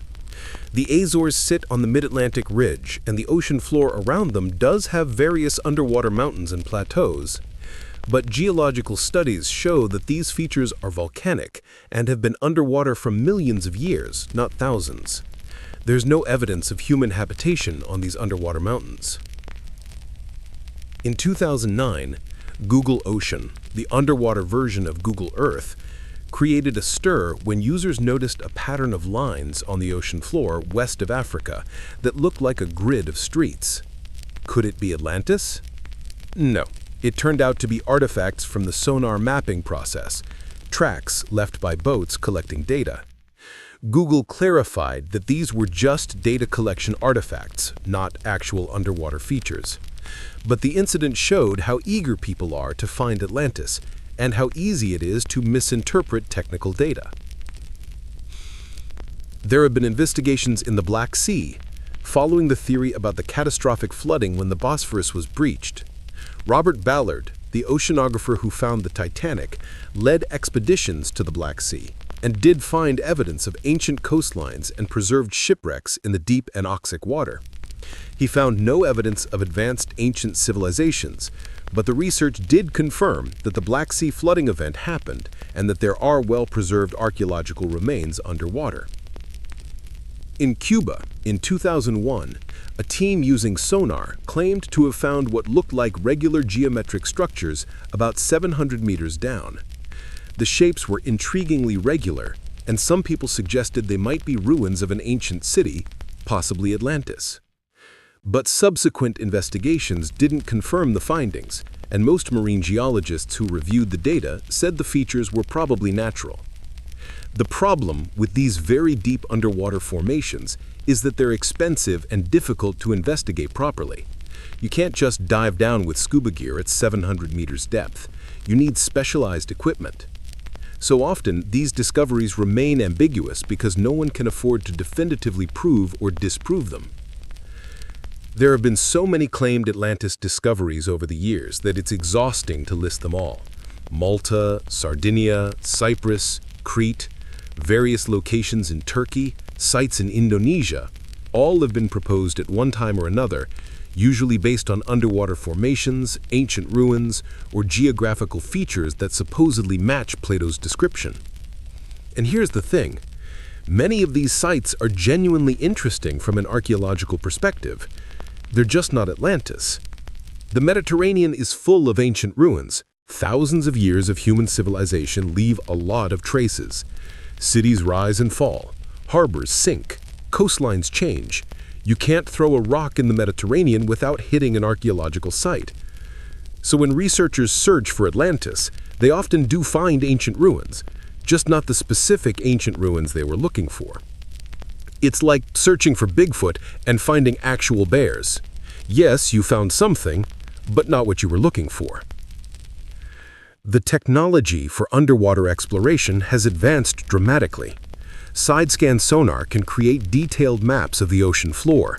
Multi-beam echo sounders can generate high-resolution bathymetric data. Remote-operated vehicles can explore depths that are too dangerous for human divers. Satellite imagery can detect underwater features by analyzing watercolor and wave patterns. All of this technology is legitimately useful for archaeology. We've discovered thousands of shipwrecks, ancient harbors, submerged settlements. We've learned an enormous amount about ancient trade, maritime technology, and coastal life. But Atlantis remains elusive, because if it existed at all, it's either A, not where Plato said it was, B, not from when Plato said it was, C, not as large as Plato said it was, D, all of the above, E, completely fictional. Most scholars lean toward E with some willingness to consider D as a possibility. The frustrating thing for Atlantis enthusiasts is that we've now explored enough of the world that we can make some pretty confident negative statements. There is no continent-sized landmass in the Atlantic Ocean. There are no massive Bronze Age ruins on the Atlantic seafloor at accessible depths. The geological record doesn't show evidence of a continent sinking in the past 12,000 years. If Atlantis was real, it has to have been much smaller, much less dramatic, and much more normal than Plato described. It has to have been just some regular ancient city or civilization that got destroyed by a regular ancient catastrophe and then was remembered in regular ancient oral tradition before being written down and embellished. Which means it wasn't really Atlantis in the sense that people imagine it. It was just some place that maybe inspired the story. And at that point, you have to ask, does it even matter? If we find a Bronze Age city in Spain that was destroyed by a tsunami, is that Atlantis? Or is it just a Bronze Age city in Spain that was destroyed by a tsunami? Does giving it the name Atlantis add anything except publicity? The search for Atlantis has become a bit of a carnival. Serious archaeologists avoid using the term because it attracts too much pseudo-scientific attention. If you discover an underwater site and mention Atlantis, you'll get media coverage, but you'll also get dismissed by your academic peers. So most legitimate researchers just describe what they've actually found, without making grand claims about Atlantis. Meanwhile, amateur enthusiasts continue searching, and every few years someone announces they've found it, and the cycle continues. The irony is that the real discoveries, the actual sunken cities, the buried settlements, the evidence of ancient catastrophes, are plenty interesting on their own. We don't need Atlantis to make underwater archaeology exciting. The real history of the Mediterranean, with its cycles of civilizations rising and falling, cities flourishing and being destroyed, cultures clashing and blending, That's all fascinating, without inventing mythical super civilizations. But I get it. Atlantis has cachet. It's romantic. It's the ultimate archaeological prize. Finding Atlantis would be like finding the Holy Grail or King Solomon's mines, a legend made real. Except that after thousands of years of searching, we haven't found it. And the more we explore and the better our technology gets, the less likely it seems that we ever will. Which brings us to the philosophical question. At what point do you accept that something doesn't exist? How much searching is enough before you conclude that maybe, just maybe, Plato made it up? For true believers, the answer is never. There's always one more place to search, one more theory to test, one more piece of evidence to examine. The search becomes its own justification. The journey matters more than the destination. For skeptics, the conclusion is already clear. Atlantis is a literary creation, a useful myth, a cultural touchstone, but not a real place. The search is futile because there's nothing to find. And for the people in the middle, it's complicated. Maybe there was something real behind the story. Maybe we'll never know for sure. Maybe the ambiguity is the point. Coming up, we're going to wrap this whole thing up by talking about what Atlantis means culturally, why the legend persists, and what we can learn from humanity's obsession with lost civilizations. Because at the end of the day, the Atlantis story tells us more about ourselves than it does about any ancient city.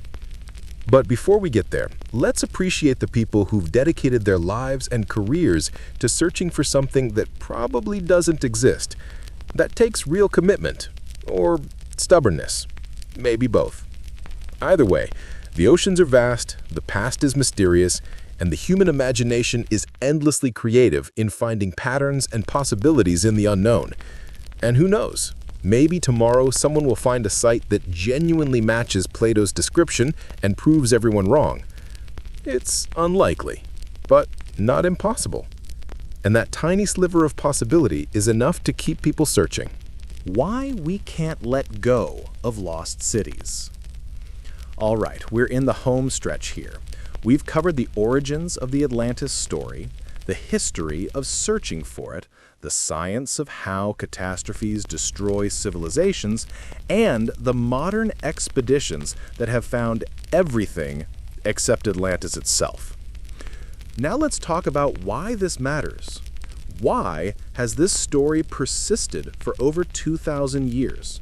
What is it about Atlantis that captures human imagination so completely? Because here's the thing, Atlantis isn't unique. The idea of a lost civilization, a golden age that fell into ruin, appears in cultures all around the world. It's a universal human story. And that universality tells us something important about how we understand ourselves and our place in history. Let's start with the obvious psychological appeal. Atlantis represents a world that was better than ours, more advanced, more enlightened. Then it was lost through hubris or catastrophe. This narrative satisfies several deep human needs. First, it gives us a sense that greatness is possible. If Atlantis existed and achieved incredible things, then humanity has the potential for greatness. We're capable of more than our current circumstances might suggest. This is hopeful and inspiring. Second, it provides an explanation for why our current world isn't perfect. We're living in a fallen state after the Golden Age. Things were better once, and maybe they could be better again. This gives us both an excuse for current problems and a vision for improvement. Third, it serves as a warning. Atlantis fell because of hubris, greed, and moral corruption. If we don't learn from their mistakes, we'll suffer the same fate. This makes the story didactic. It teaches a lesson about how societies should behave. Fourth, it creates mystery and possibility. Maybe there's hidden knowledge out there waiting to be rediscovered. Maybe the ancients knew things we've forgotten. This is appealing because it suggests our current understanding isn't complete, that there's more to learn, more to discover. These psychological needs are pretty universal, which is why lost civilization myths appear everywhere. Every culture has stories about how things were better in the olden days, how the ancestors were wiser or stronger or more connected to the divine, how knowledge was lost when civilizations fell. In Judeo-Christian tradition, there's the Garden of Eden, a perfect paradise that humanity was expelled from. There's the Tower of Babel, where humans tried to build to heaven and were punished by having their languages confused. There's the pre-flood world, where people lived for hundreds of years and angels walked among humans. In Hindu mythology, there's the concept of the yugas, cyclical ages of the world. We're currently in the Kali Yuga, the age of darkness and decline. Previous ages were progressively better, with longer lifespans, greater virtue, and closer connection to the divine. Eventually, this age will end in destruction and a new cycle will begin. In Greek mythology, Hesiod described the ages of man. First came the Golden Age, when humans lived like gods without labor or sorrow.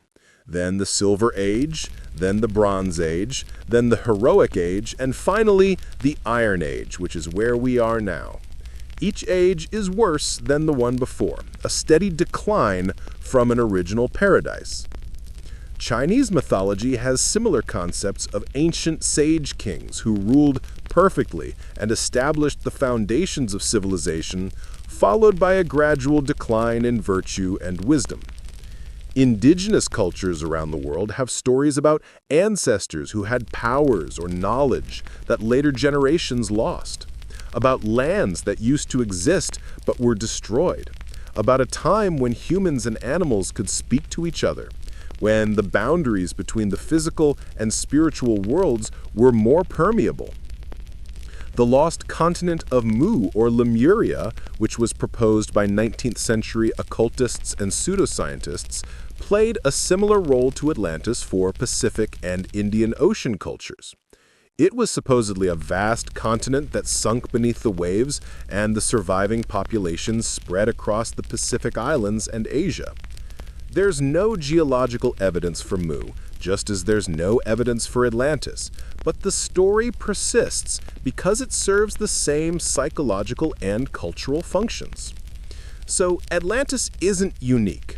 It's just the Western world's most famous version of the universal human myth, the lost Golden Age. But why do we need this myth? Why can't we just accept that human civilization has generally progressed over time? That we've gone from stone tools to space stations, from hunter-gatherers to global civilization? Well, because that narrative is also incomplete. Progress isn't a straight line. Civilizations do rise and fall. Knowledge is lost. The Library of Alexandria burned, taking countless ancient texts with it.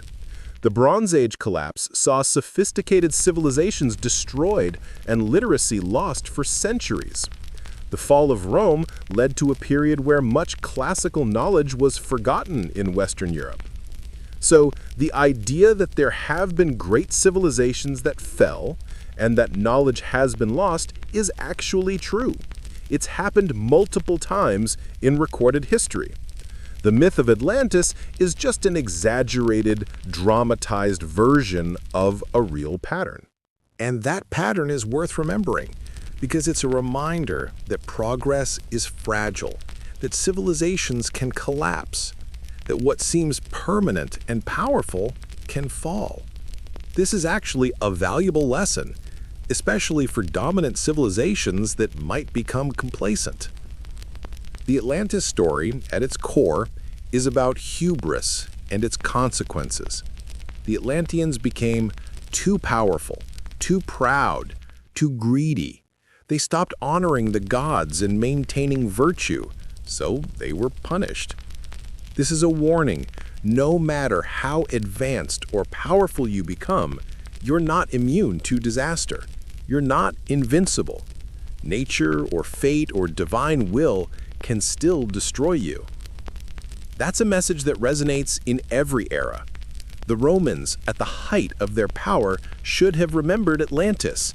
The British Empire, spanning the globe, should have considered the lesson. Every dominant power should remember that dominance is temporary. And on a personal level, the story reminds us that our individual achievements are also temporary. Everything we build will eventually crumble. Everything we accomplish will eventually be forgotten. This sounds depressing, but it can also be liberating. If nothing lasts forever, then we should focus on virtue, on meaning, on living well, rather than on accumulating power or wealth that we can't keep anyway. This is actually what Plato was trying to say with his Atlantis story. He was writing about politics and the ideal state. Atlantis was an example of a state that started well, but became corrupted. Ancient Athens was an example of a virtuous state that resisted Atlantis, despite being militarily weaker. The message was, virtue matters more than power. Character matters more than wealth. A small but virtuous society can defeat a large but corrupt one. Whether Plato intended Atlantis to be taken literally or not, he definitely intended the moral lesson to be taken seriously.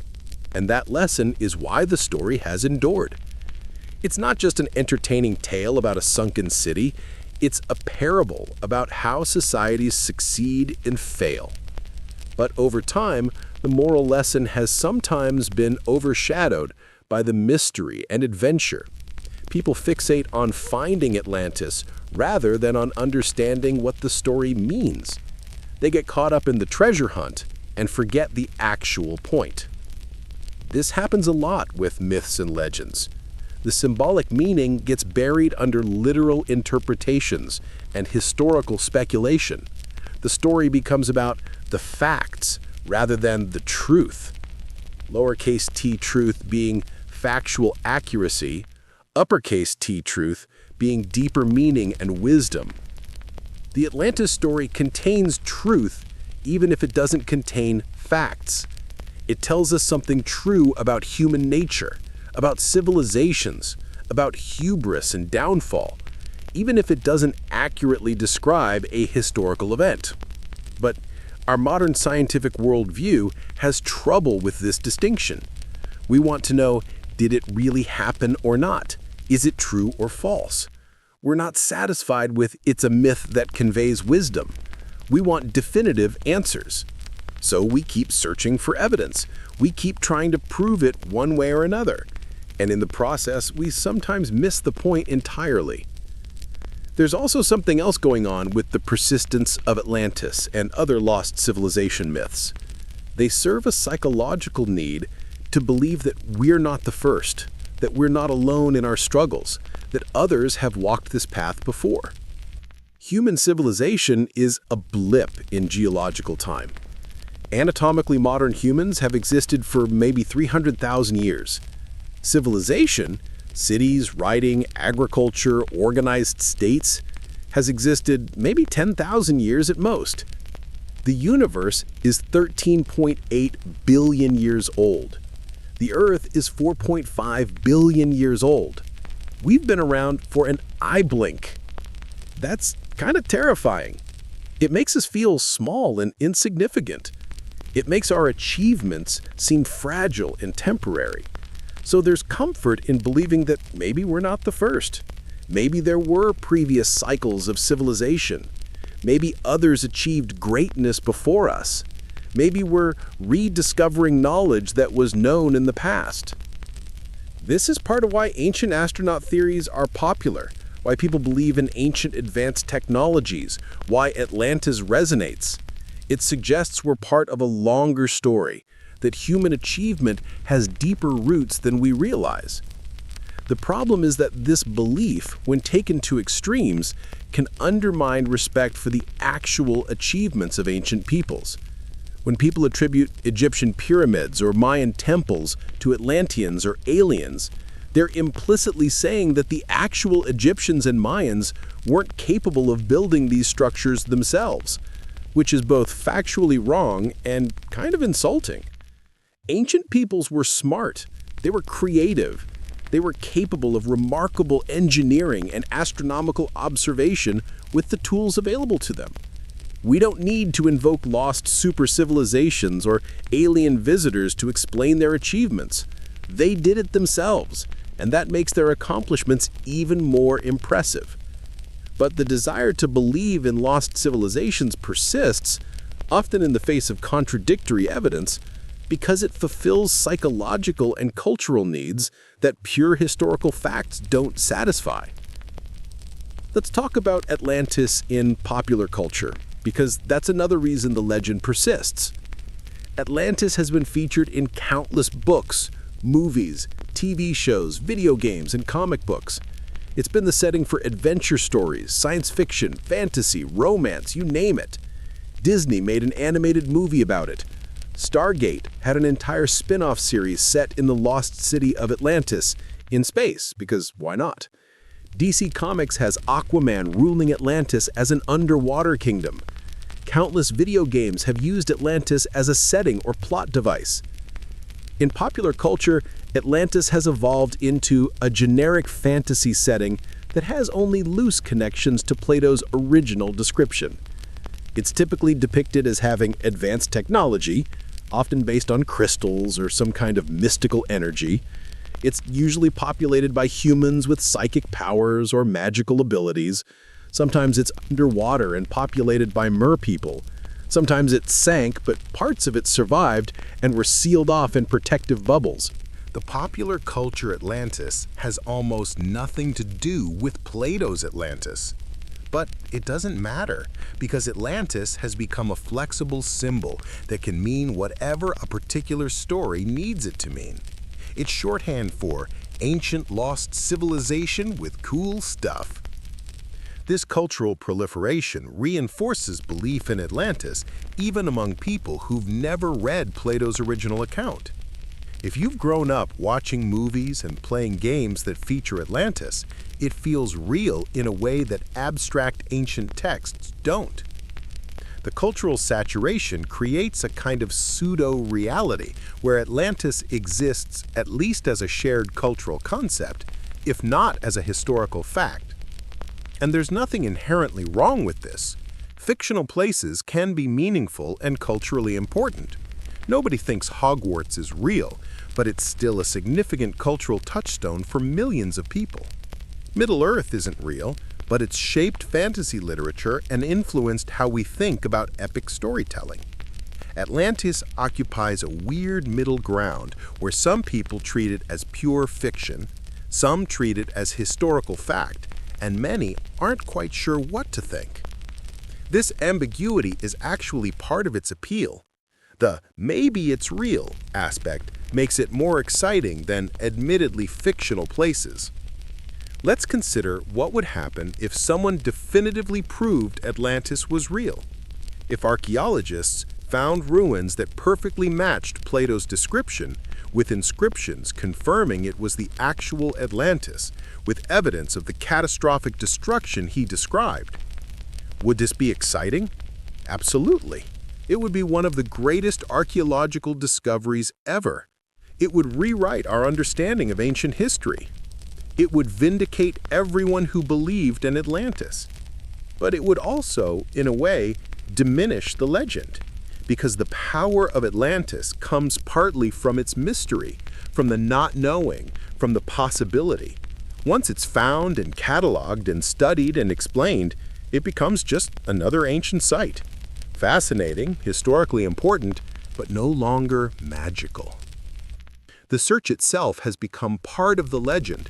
The quest for Atlantis is in some ways more meaningful than finding it would be, because the quest allows for hope, for imagination, for projection of our ideals onto this blank canvas. Finding it would make it concrete and limited and probably disappointing compared to what people have imagined. This is true of a lot of mysteries. The journey is often more satisfying than the destination. UFOs are more interesting when they're unidentified. Bigfoot is more fun when he's still hiding. Solve the mystery completely and some of the magic disappears.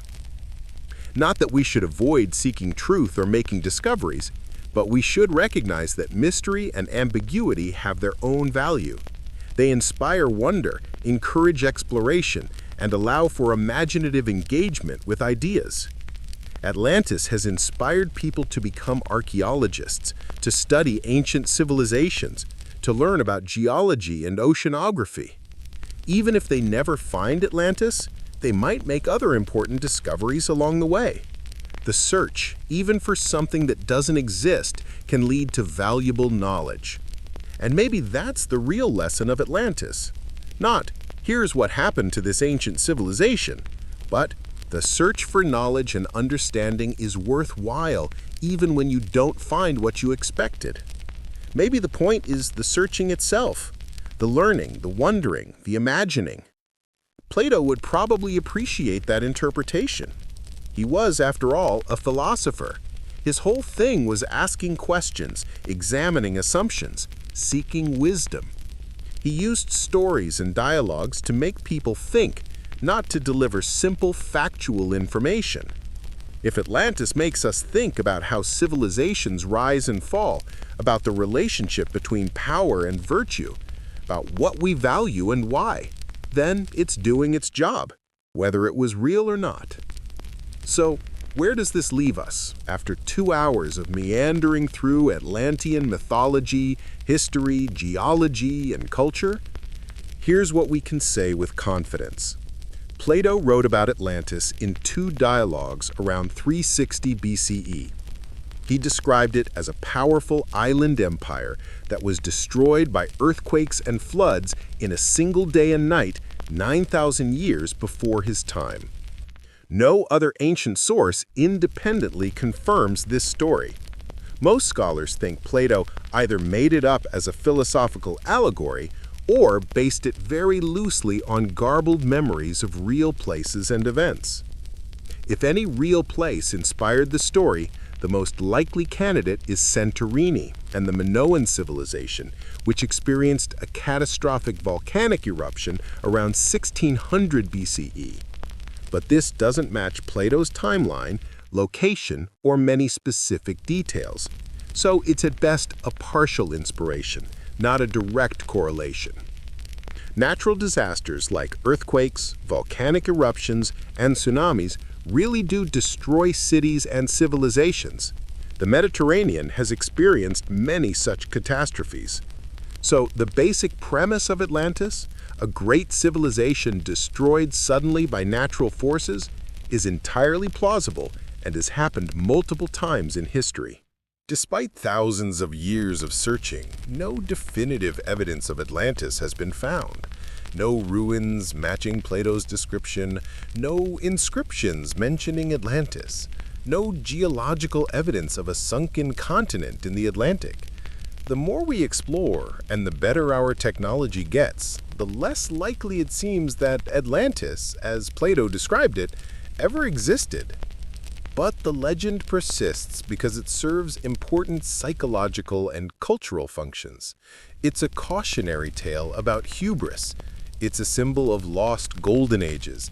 It's a source of mystery and wonder. It's a flexible cultural concept that can be adapted to different purposes.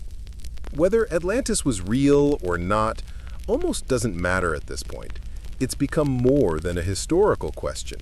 It's a myth in the deepest sense, a story that carries meaning and shapes how we understand ourselves and our world. And maybe that's enough. Maybe we don't need to find Atlantis. Maybe having the story, having the mystery, having the reminder that civilizations are fragile and that we should maintain virtue and wisdom, maybe that's the real treasure. Or maybe I'm just saying that because after 2 hours of talking about this, I'm tired and ready to accept that we'll probably never know for sure. Either way, it's been a journey. Through ancient texts and modern theories, through volcanic eruptions and underwater archaeology, through the dreams and obsessions of everyone who's ever wondered if maybe, just maybe, there is a lost city out there waiting to be discovered. If you've made it this far, congratulations. You now know more about Atlantis than most people ever will. You know where the story comes from, You know why it persists. You know what's plausible and what's fantasy. You know about the Minoans and Santorini and plate tectonics and sonar mapping and all the places people have searched without success.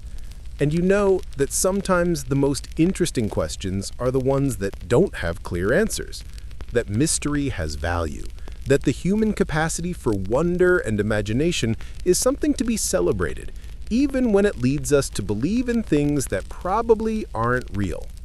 So, was Atlantis real? Probably not. Almost certainly not as Plato described it. Possibly inspired by something real that was then exaggerated beyond recognition, but definitely real as a cultural concept, as a symbol, as a story that's been told and retold and reimagined for over 2,000 years. And in the end, maybe that's real enough. Sleep well, everyone. And if you dream of sunken cities and lost civilizations, at least now you'll know where those dreams come from. The search continues. It always will. Because as long as there are oceans we haven't fully explored and mysteries we haven't solved, someone will be out there looking for Atlantis. And honestly, that's kind of beautiful. Good night.